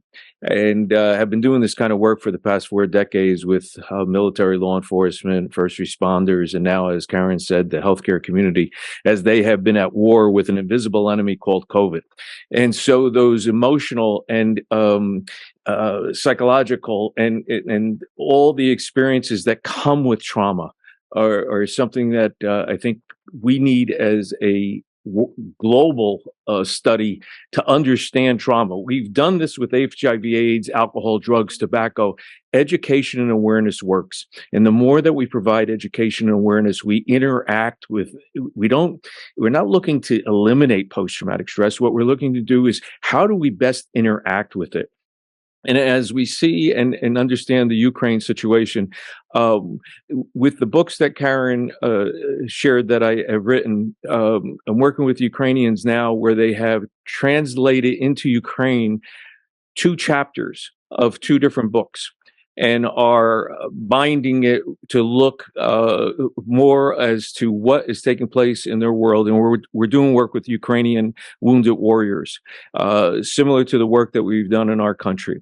I'm also on the advisory board for TAPS, which is Tragedy Assistance Program for Survivors. It was started in the United States years ago, and we now have the UK TAPS. We have Iraq TAPS. Bonnie Carroll, who is the CEO and founder, has started Ukraine TAPS in Ukraine. And so the idea is to be able to start early with what is taking place so that we don't wait months, years later to start dealing with the trauma of war that is being experienced, not only by the military, but their family members, their survivors, the children. This is generational trauma that is going to take place. And so while we are going to be mending wounds and helping rebuild, we have to be talking about the invisible wounds that take place as a result of war. Interesting. Very, very interesting conversation. Both of you mentioned rather specific populations. Bob, you got off a little bit more to the general population. That's the question I would follow up with a bit is, what do you think? How can the general population, how can all of the people that have seen their families die, lost their homes, the general civilian population, how are they going to be taken care of? Or how are they taken care of? Or can they be taken care of now? And so that all of this isn't going to affect the future for everyone in terms of their mental status. Anyone start, Bob or Jody, either one? In the United States, we have a program called Unite for Ukraine. And it's a really interesting program where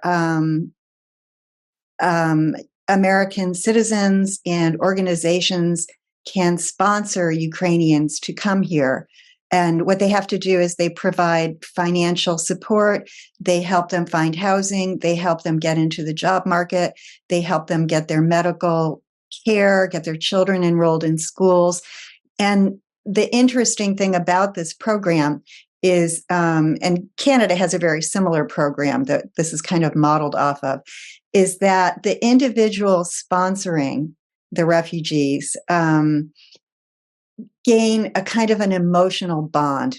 And that helps the newcomers feel like they belong. And that is critically important. So you may not be a mental health professional, but you can help somebody feel like someone cares about them and someone is there to help them. And that just makes an amazing difference in the lives of people long term.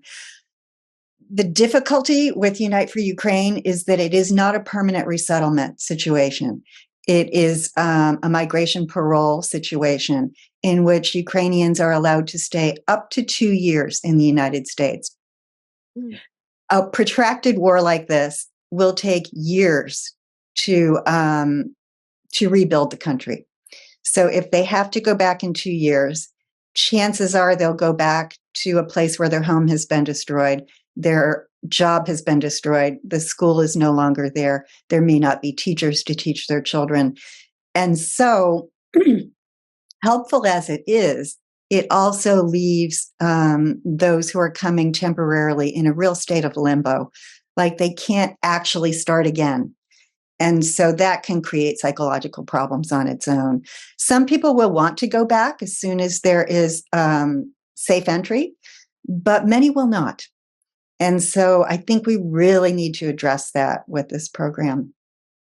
Very interesting program. Bob, your thoughts? Yeah, you know, I'm involved with the Harvard Global Mental Health Trauma Recovery Program. Dr. Richard Malika is the director, and he has a very simple statement. He says that trauma is inescapable in life. We're all susceptible. And yet, when you look at Ukraine and what Jody just shared, think about all those kinds of emotions that are being felt.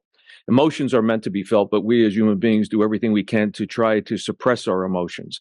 And allowing those conversations to be had for folks here in the United States, if you're able and you have the kind of resources to be able to help these organizations that are on the forefront, that's tremendous. That's a way that you can become involved.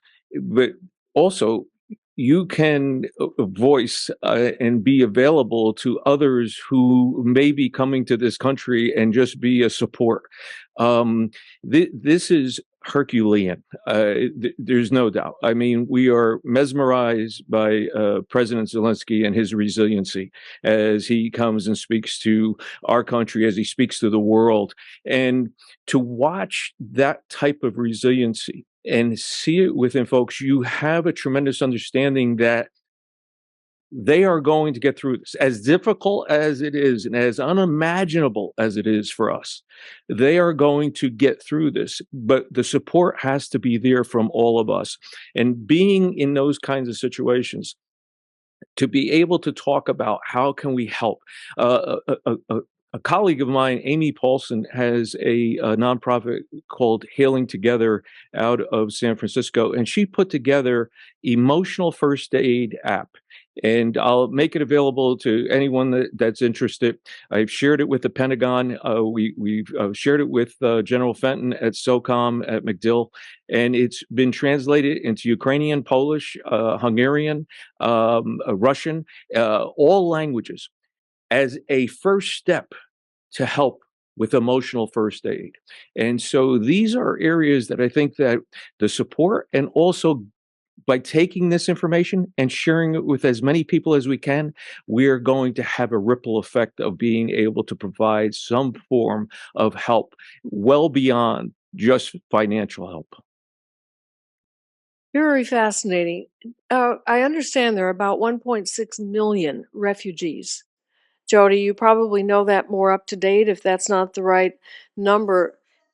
Is it how many people have come to the States? Do we have any idea? Do we have a census of Ukrainians in the States?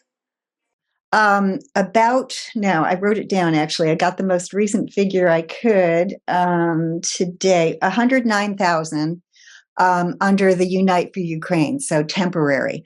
We have actually permanently resettled less than 2,000 since the war began, so a small number.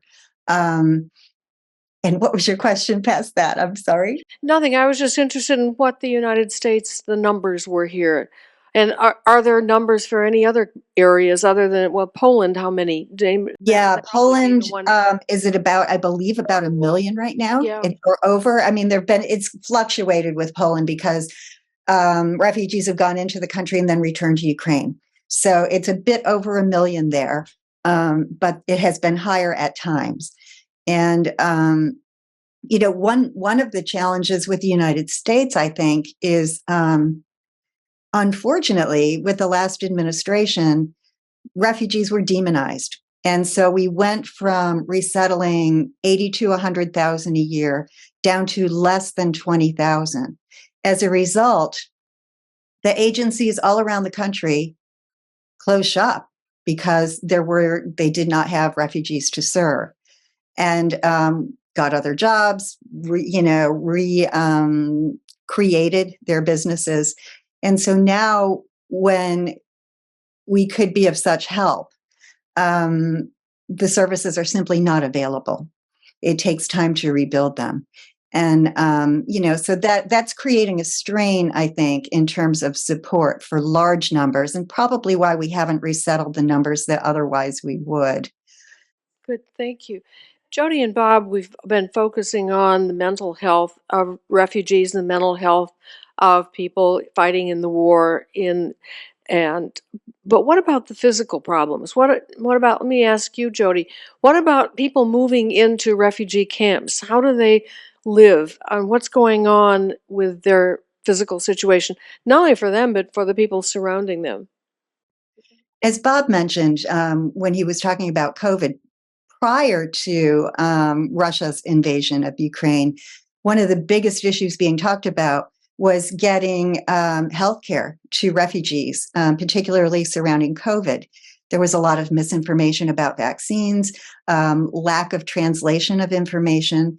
And unfortunately, refugees tend to live in poor health situations. So they may be very crowded, several people to one apartment, in low income areas where health issues are more prevalent, and where there is lack of health services. So, there was that. And then, of course, on top of injuries due to war and bombings and, so physical issues as well as mental issues, and the difficulty of being moved en masse, to spaces that are not really adequate for full care for refugees creates a lot of issues. And also, psychological issues can create more difficult physical health issues, chronic health issues, increase heart disease, increase potential for stroke and other things like that. Yeah, if I could add, please. a great point, Jody. All too often we think of all of this as being emotional and psychological, but the physiological is so important. When I was going through difficult times after surfacing from the undercover work, a few years later, I was sent to a doctor, and Dr. Guy De Silva was a oncologist he was like Dracula. He took blood from me everywhere, and he did this study on me. And I went back into his office about 10 days later, and he said, "Mr. Delaney, can I ask you about a period of time when you were under prolonged stress? Because I have all indicators showing me this."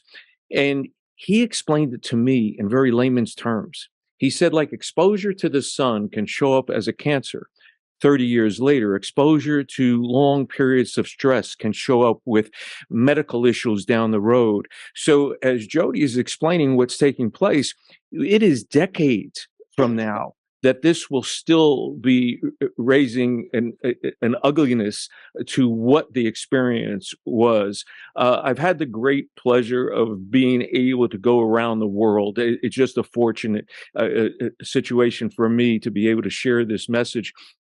Been to Iraq and Afghanistan numerous times with our troops, embedded with them. And the more that you travel, and I know everyone that does understands this so well, we are more alike than we are different. We are so more alike than we are different. And to understand Just think of yourself, wherever you live, being uprooted and sent somewhere. There's a level of shame that takes place, and that is such a strong emotion. And helping folks through that is extremely important as well. So there's so many layers to this that we're going to have to unpack and help Ukraine and the surrounding areas. This is impacting Poland. This is impacting other, because it's disrupting their lives as well. So this has such a tremendous ripple effect. Thank you very much. I'm going to go back to something you said and just tell a short story. You mentioned President Zelensky and his resilience, his view of resilience. And I have seen this a bit. This is a small example, but I am part of an organization called the CRDF Global. It's a Washington-based organization, but we have offices in Jordan and we have offices in Kyiv. And we talked to our people in Kyiv who have gone, some of them gone to Poland and some of them have gone and come back. And listening to these young people, they're mostly young people that work in the company, listening to them, the hope and the resilience is absolutely amazing. They're right there in the middle of what's going on. And yet they all say we feel very lucky. And they're lucky because because they have a job. And they're lucky because they are alive. And listening to them is just amazing. But what do you think the effect might be of putting off maybe what it is that really is stressful to them in these kinds of situations? And maybe they're not, but just a thought. And I liked their resilience. It was so interesting to listen to them, and we connect with them regularly. Yeah, if I could offer, I break resilience down into three elements. There's a confrontation to the reality that has to take place, what's taking place, and I use a term different. I think confrontation sounds very abrupt and negative in that context. So I refer to carefrontation. There's a carefrontation taking place to the reality of what the experience is. And the second is that there's a search for meaning, that there's a spirituality. While we all have our own religious beliefs, there's a tremendous spirituality to resilience. And the third is being flexible, innovative, and adaptive. And if you take those three things, we are seeing that in Ukraine. We are seeing that through those folks. They're confronting. They're not afraid to confront. They are understanding, they have a search for meaning, and they're flexible, innovative, and adaptive. And so I think those areas of resiliency are extremely important to identify and also have conversations about. Karen, you've heard me use this analogy. I'm going to use it again, but for the audience, just imagine I'm holding the biggest balloon that you could see over my head. How do I get the air out of that balloon? I take a pin and pop it, but I don't have a balloon anymore. I can let it go. It flies all over the room. It goes out the door. We don't know what happened to the balloon. But if we're patient and willing to listen to sounds we do not want to hear, may even hurt our ears. We let a little air out at a time, it makes that screeching noise. But eventually we get all the air out. We have a full balloon we can use again one day. That's us with trauma.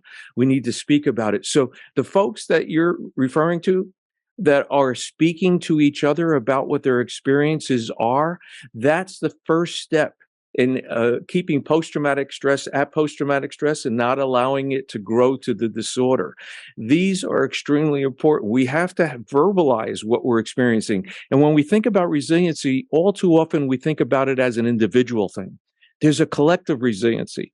There's a resiliency of seeing that flag.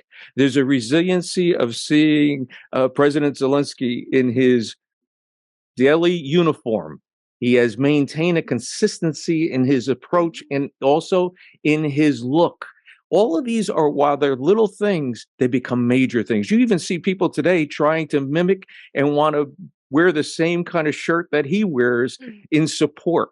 That's collective resiliency. That's terrific, Bob. Thank you. And Jody, I heard you talk about resilience in the refugees in a different stage, in a later stage when they start thinking about hope. Absolutely. And a couple things about it. I mean, often people think of refugees as broken individuals. They have survived, unimaginable situations. They're incredibly resilient people. And it's estimated that somewhere between 5 and 40% actually suffer from post-traumatic stress or from major depressive disorders. So it's not the entire population. And with support, they can get past it, as Bob has been talking about. No, I lost my train of thought. What was I going to say about that? 1 second. Come back to me. I will. Okay. I will remember. All right. Yeah, along those lines of Jody speaking, I like to refer to PTSD as post-traumatic stress development. There's a post-traumatic growth that takes place, a PTG. Those are areas that I think we need to focus on versus a self-fulfilling prophecy that if you go through a traumatic event, you're going to have mental problems. I even think that we've over-medicalized this conversation to an extent that we scare people away from actually having the conversation. This has been around forever. Sophocles wrote 2 plays about the warrior not knowing how to come home from battle. After the Civil War, we refer to it as soldier's heart. World War I as shell shock. World War II as battle fatigue. The Korean and Vietnam Wars, we refer to it as flashbacks. Now we refer to it as post-traumatic stress disorder. And when we did that, please don't interpret that I mean we don't need the medical side of the house. We do. We have tremendous resources. It's just that we have to have a bridge that is built from both sides, from the resources and those who need the resources to come to the middle and have a true, honest conversation and normalize this conversation about what people are experiencing. What the folks in Ukraine are experiencing are normal reactions to an abnormal situation. And our support is another way of allowing them to voice what they're feeling and not be critical and be in a safe environment to say, I was scared to death. I have talked to numerous soldiers around the world that have said that they were scared to death within a firefight. And it underlines that courage is not absent of fear. Courage takes place despite the fear that we may feel. And that is what's taking place, I believe, in Ukraine today. And I did remember what I had kind of slipped when Bob was talking kind of about collective resilience and just the support people get from one another.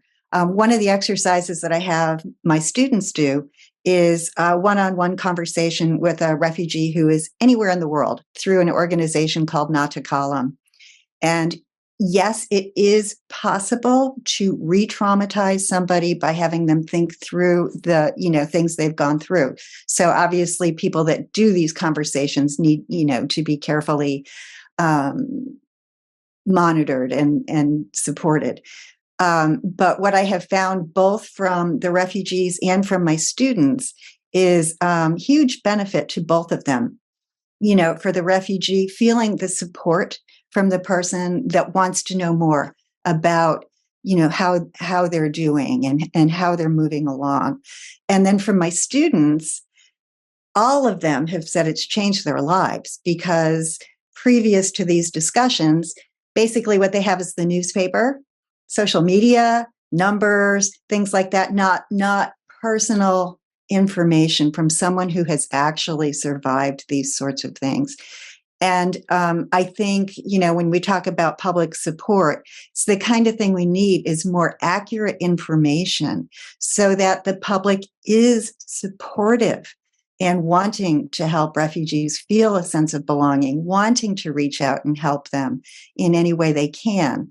And, so this is just really critical to me that the public be better informed.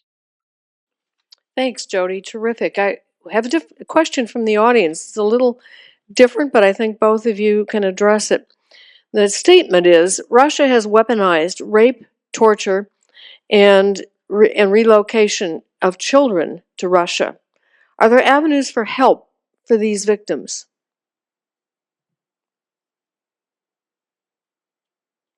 Are either of you aware of any avenues where those? Well, the avenues of help are hard to describe because these are kidnappings, they're hostage taking, they're all these kinds of things. So what would first have to be is to be able to rescue. And so that's absolutely a military operation or a clandestine observation to bring them back and to their homeland, to their families. And so those are the first responses that need to take place. And then from there, obviously there would be a tremendous amount, because the brainwashing, all this is taking place in here. There's so many layers to this, one of the things that I would offer is that, and I hope it ties in. I've spent time in Ireland. I have dual citizenship, and at the peacekeeping wall at the Clonard Monastery, where decades ago all the fighting was taking place, and still remnants going on today. But Father Alex Reed was one of the main peacekeepers, and he said, we're commanded to love our neighbor, but how can you love your neighbor if you don't know your neighbor? And so he went and lived in the Protestant section to be able to have a better understanding. And as simple of a statement as that sounds, that's what needs to be done. We need to be able to put ourselves in their shoes to understand to a level, not totally, but to a level of understanding of what's taking place. And so what's taking place with children, domination through rape, all of these kinds of horrific situations that are developing are just hard for any of us to really comprehend fully of what's taking place. Being around crime victims in my law enforcement days, there's such a level of empathy to understand what they've experienced. And I think for the children that have been kidnapped, that have been taken hostage and are being brainwashed, first and foremost is their personal safety. And the second would be then the psychological help that could be given. I guess just what I would add is I am not aware of them, but I have great reason to believe that there are underground operations that are doing what they can to help children. The reason I would say that is because I know that there are such organizations helping people in North Korea escape. And I've read a couple books about that. It's, similar dangerous situation. And during my years of work in northern Uganda, right after the Lord's Resistance Army, I worked with a lot of former child soldiers, and also with adults who were involved in organizations to get these children away from Kony's army. And so it's very much underground because it has to be. But hopefully, and so it's insufficient as a result. There just aren't enough organizations to be able to help all of these children at this point. And great point, Jody, because the same thing's going on in Afghanistan today with the underground of bringing Afghans that were so supportive to our troops and bringing them home. Good point. Quoting the general here who just made that comment. But thank you both for that. We have another question for the audience, and we have maybe a wrap-up question. The question from the audience is, we heard a lot about AI today. How does that play into the refugee crisis? And can we use AI for good and to help the process to remove people? Have you heard of this being done in Ukraine? I have not heard of it being done in Ukraine, but I could imagine that as I listened to the panel before, all the information that was being shared, I think that there are areas where this can be of tremendous help of allowing. I know that there are things that we do in post-traumatic stress that brings someone back through their experience to be able to carefront that experience and be able to interact with that a little bit better and navigate those emotions as a result. So I do think that this is an area that will continue to grow and will serve in the healing process. Yeah. One of the things, I'll jump in a little bit, I could add to healthcare, if we had the data, and I don't know that we have data from refugee camps in the areas, you can use patterns, as you well know and you've heard a lot about, to pinpoint areas of disease outbreak specifically, but I don't know that there are those data available. I suspect that they are, and I'm unaware of it. Jody, are you aware of anything like that? I'm No. not. I'm not. I think it would be an amazing avenue to pursue and to see what we could gain in terms of support and help for refugees Yeah, through that. we talked about Chat GPT. Interesting to put Chat GPT in and say to ask her, him, whatever, if there's a connection between AI and refugee support. I also appreciated the conversation about it being ethically used Yeah. Right. and some of the real pitfalls at the moment of some of that chat.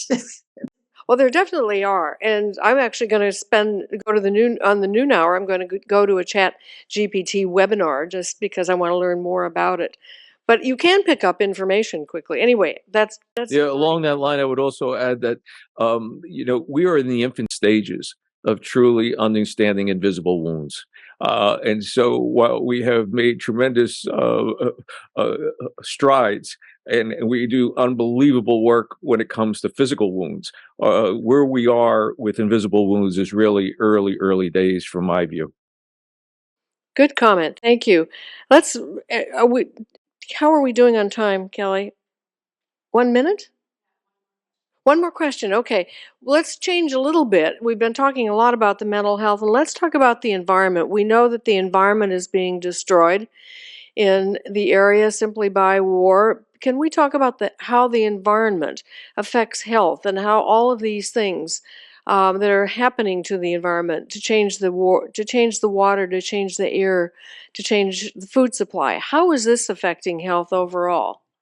Well, I do presentations for the Harvard Global Mental Health on self-care, and I speak about nature, about how healing that is, right? I mean, University of South Florida, Sarasota campus, you can go right down to the beach and walk along there and think about how refreshed and how that is being stripped from Yeah. those folks in Ukraine. What they are seeing is devastation upon devastation. Buildings, and where trees were, there are no more trees. Where there are birds, there are no more birds. All of those kinds of things impact, and that's not. It's not a normal experience to walk down the street and not see those kinds of things, and so that impacts. So, what is being done to the environment and to nature is going to take years upon years to try to recover. And all of that impacts all of us. And so I think that ripple effect that we keep speaking about is ongoing, especially with the environment as well. Yeah, I definitely agree with you. The environment is really so important. And as we're building our new buildings, as I mentioned at the beginning, we have to do biophilic considerations. Things like putting in green walls and making sure that there's plenty of glass and making sure that there's space to go outside because the combination of humans and nature is so critically important to well-being. So, but there are other effects. And Jody, anything else you want to say about health? Yeah, I was just thinking of how worldwide the impact is beyond Ukraine. So when you think about the grain silos, that and the food insecurity, that people in Ukraine are having inadequate food and poor food quality, but that is stretching out to the poor countries around the world. Africa is facing major devastation because of actions by Russia in Ukraine, and it has such huge health impacts worldwide. That's an interesting perspective. I think that's important to mention. Even locally, though, think about lakes that are toxic. Think about the water supplies that are contaminated, the water, the facilities that are destroyed. I mean, all of these things can cause airborne diseases, water diseases, and things. So there are so many effects. And Jody, it looked like you wanted to say something about that. Add on to that. Well, all I was thinking is, we all know, obviously, if Russia does implement the use of anything nuclear, the effects to the environment are devastating. All right. So let me thank you both very much for a very interesting conversation that took a lot of interesting turns and brought in other topics. about the health situation of people in Ukraine. But terribly important conversation. Thank you both, Bob. Great to see you again. Good to see you, and Karen. If I could say to Kelly and your entire team that are behind the curtain making this all happen, thank you, because the Wizard of Oz has nothing on them. They did tremendous work at getting us all here and organizing this. Thank Yeah, I you so second much. that. Jody, thank you so much. I hope to see you soon before you go back to Paris. Yeah, next week. My pleasure. Oh my gosh. Thank you. And let me bring back General Scott Gray. Well, thanks again, Jody and Bob. That was absolutely amazing, and I couldn't help but think, Jody, at the end when you were talking about some of this immigration that's going on and migration. You think about the world right now. You've got a massive human migration out of the Middle East heading up towards Europe. You've got massive migrations going on in Africa. Then you take a look at Central and South America, and the migrations coming this way.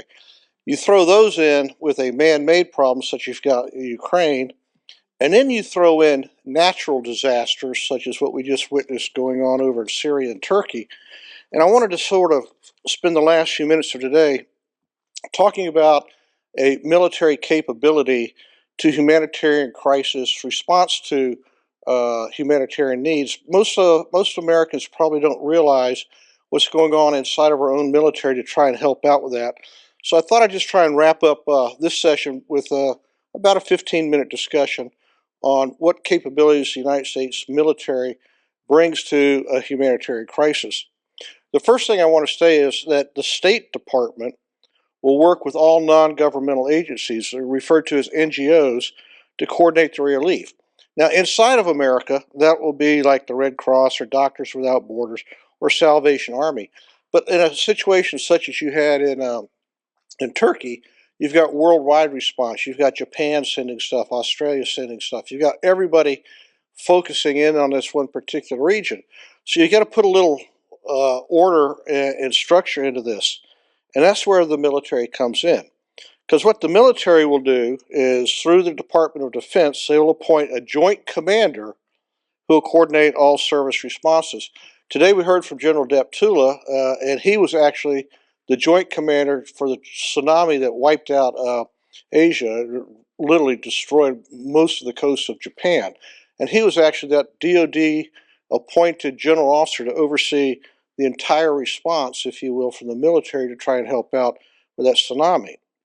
So what he was doing, he was working with the political and military leaders of the affected countries over there, trying to coordinate their activities along with the United States military stuff. So what the Air Force in specific does is they appoint a director of mobility forces. We refer to that as a DERMOB-4, Director of Mobility Forces. In my prior life, when I was in the Air Force, I commanded the United States Air Force Expeditionary Center. We actually brought in and trained colonels and generals in how to serve in this capacity as a director of mobility forces.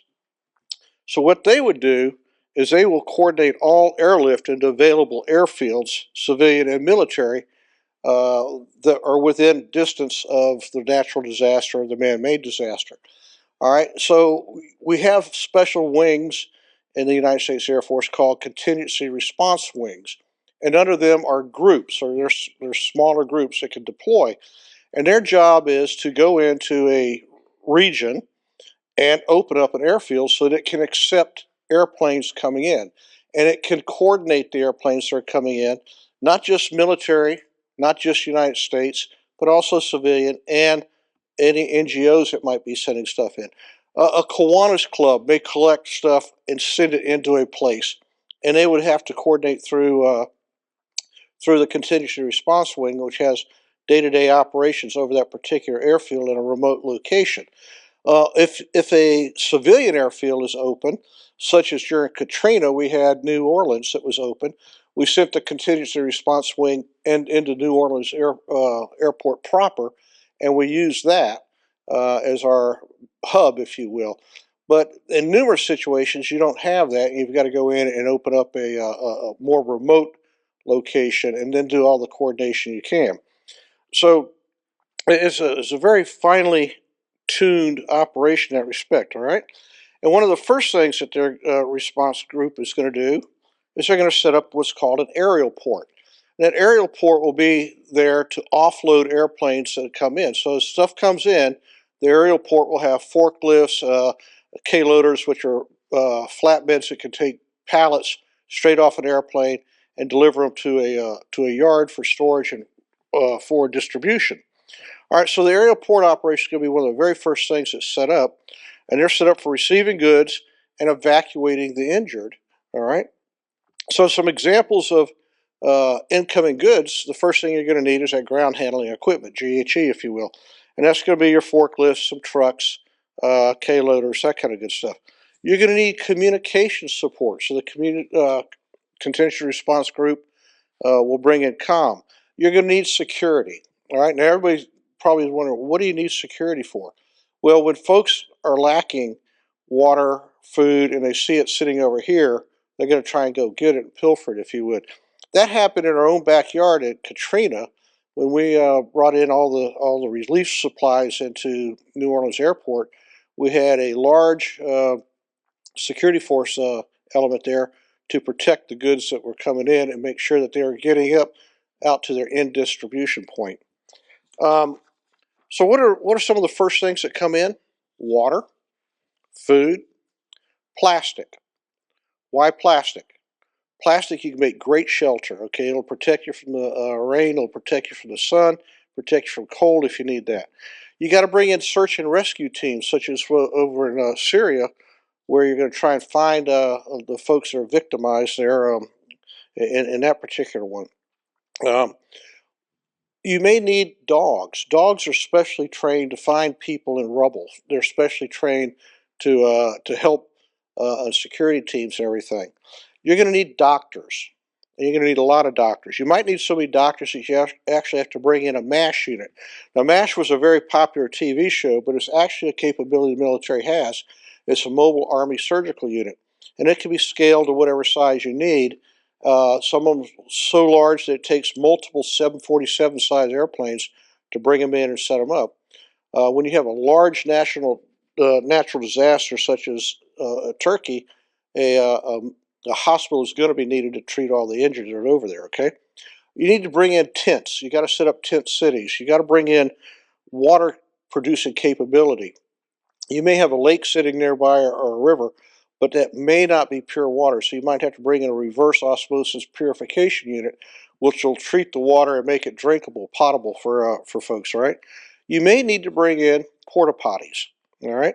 You've got to bring in maintenance for the airplanes that break down and that kind of stuff. You may need to bring in specialists for those kind of activities. And I'm just running through a list of things that are considerations for making sure that we can move our stuff to a location, all right, and receive it and then start the distribution, all right? The CRG will also evacuate injured if necessary, and they will work forward movement teams, all right? Now, those forward movement teams are going to be in conjunction with the Army. So the Army is going to come in and they're going to supply a ground forces commander to coordinate the forward movement of all supplies for the local national government, military, and other countries, all right? So they're going to need trucks. They may need helicopters. They may need security also, all right? So when stuff comes in the airfield may be 10, 20, 30 miles away from where the goods are actually needed, and that's where the Army can come in and coordinate with local governments and local military to disperse those goods out there. And if it's large enough of a disaster, you may need a naval port, all right? And so we've actually had to send naval stuff over to Turkey and Syria because this is going to be a long-term problem, all right? So the Navy will secure a port for receiving ships, and they'll fulfill the same role as the Air Force and the Army are. Now, I want to give you an example of why you may need the entire spectrum here, all right?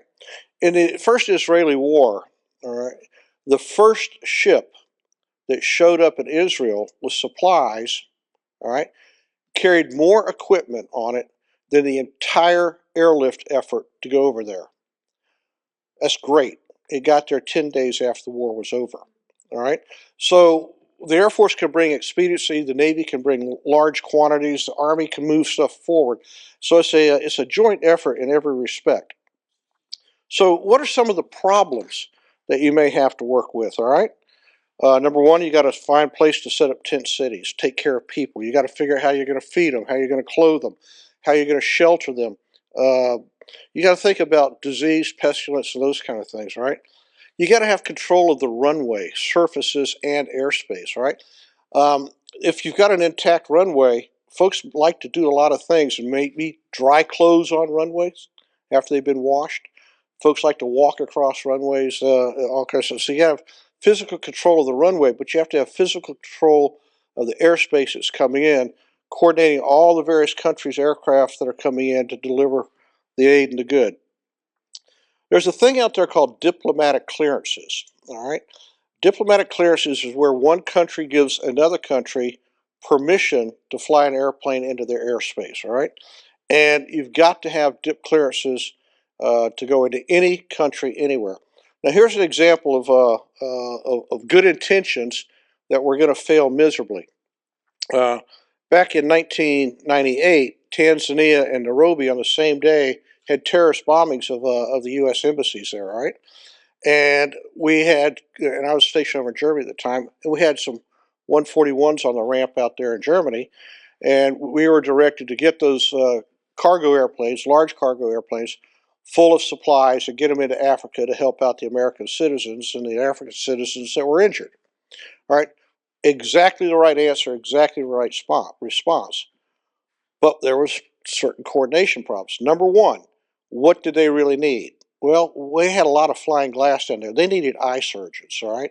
They needed dogs to search through the rubble. They needed all the normal water, shelter, that kind of stuff. But that wasn't as high as need as normal because the infrastructure was intact, all right? So we were told, point blank, launch those two airplanes, get them down there now, all right? I had to go to my boss and say, we can't do it because if we do, the headline tomorrow is going to read, General Officer launches 2 empty airplanes to the wrong country. All right? So what we had to do is we had to wait, and it's hard to wait in an emergency. We had to wait to get the doctors. We had to wait to get the dogs. We had to wait to get the supplies. We had to wait to get the airplanes fueled up, the crews on board, and we had to wait on dip clearances. And Africa shut down all dip clearances to the entire country of Africa for probably close to 12 hours, all right? We were finally able to get the dip clearances to get in there to go to the right country to deliver the right goods. All right, so these are the kind of things that folks are working. You also have to deal with a large press contingency, and you want press to bring the word and spread the word on what's going on. Without the press, we would have had no idea just how grave the situation was in Turkey and Syria. Without the press, you wouldn't have understood the nuclear problem that Japan was facing after the tsunami. So you've got to get the press in there, and you've got to handle them, but you can't let them control the day-to-day activities because they'll try to get in there and they'll try to shape it for the news cycle, which is 6 o'clock at night, if you will, and 8 o'clock in the morning. You've got politics. And that's why we always have a DOD representative and a State Department representative over there trying to work the political angle and solve any kind of political problems that come up. It's not just with our country or the country who's got the hazard or natural disaster, but all the other countries that are trying to help. They all have politicians and diplomats that are there to help out. You've got to coordinate with all nations, and I can't stress that enough. Just because we may have the most men or women on the ground trying to help doesn't mean that we can do it alone. You've got to sit there and leverage the capabilities of all your non-governmental organizations from every country. And I can't stress enough, you've got to work with the host nation. The host nation is ultimately the one that's in charge. The host nation is the one that ultimately has to come through from the beginning to the end. And our military goes in, and we basically are there to help the host nation. And once again, I got to stress security. It's heartbreaking to say this, but at times, security may be one of the biggest issues you have to work. When we went down to Katrina in our own backyard, It was my security forces teams that were the first team there. They went in with a contingency response group. We were from New Jersey, and the lawlessness that was going on down there because folks hadn't had any water, they hadn't had any food, they hadn't had shelter for days, if you will. It was just unreal, and so our security forces were actually having to de-arm folks that were trying to get into the food and the water situation.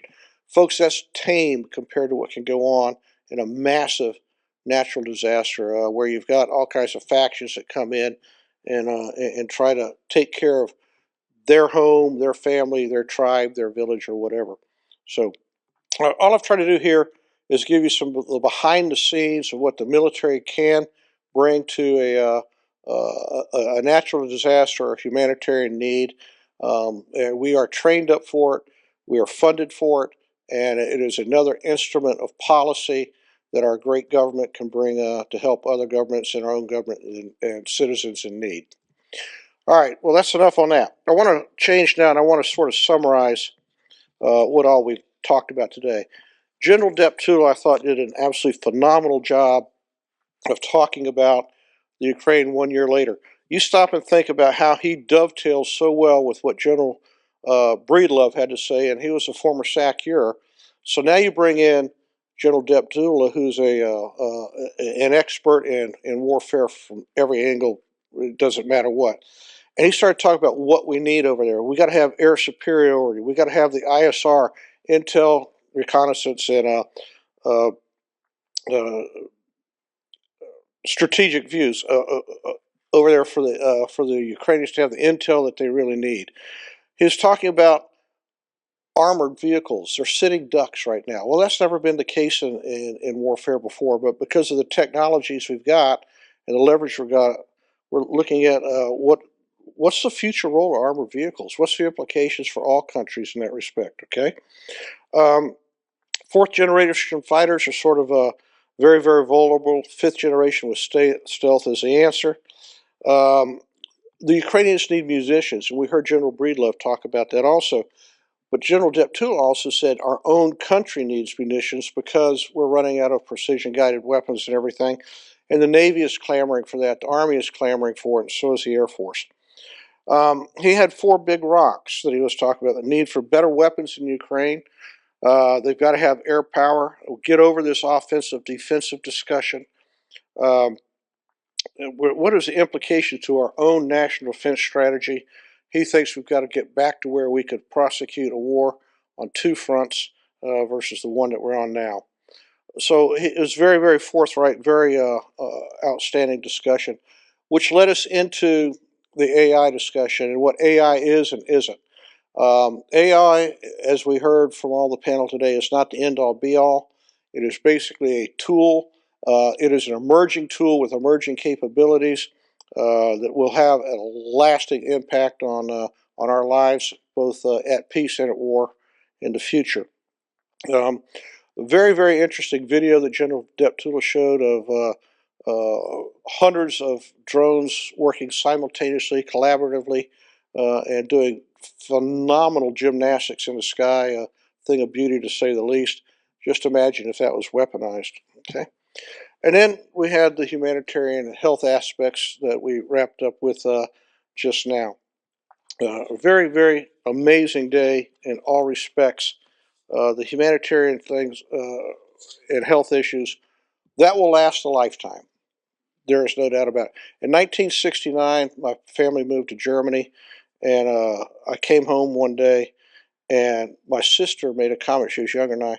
She says, I don't understand something. Where are all the middle-aged men in Germany? Well, they were killed off in World War II, so they just weren't there anymore.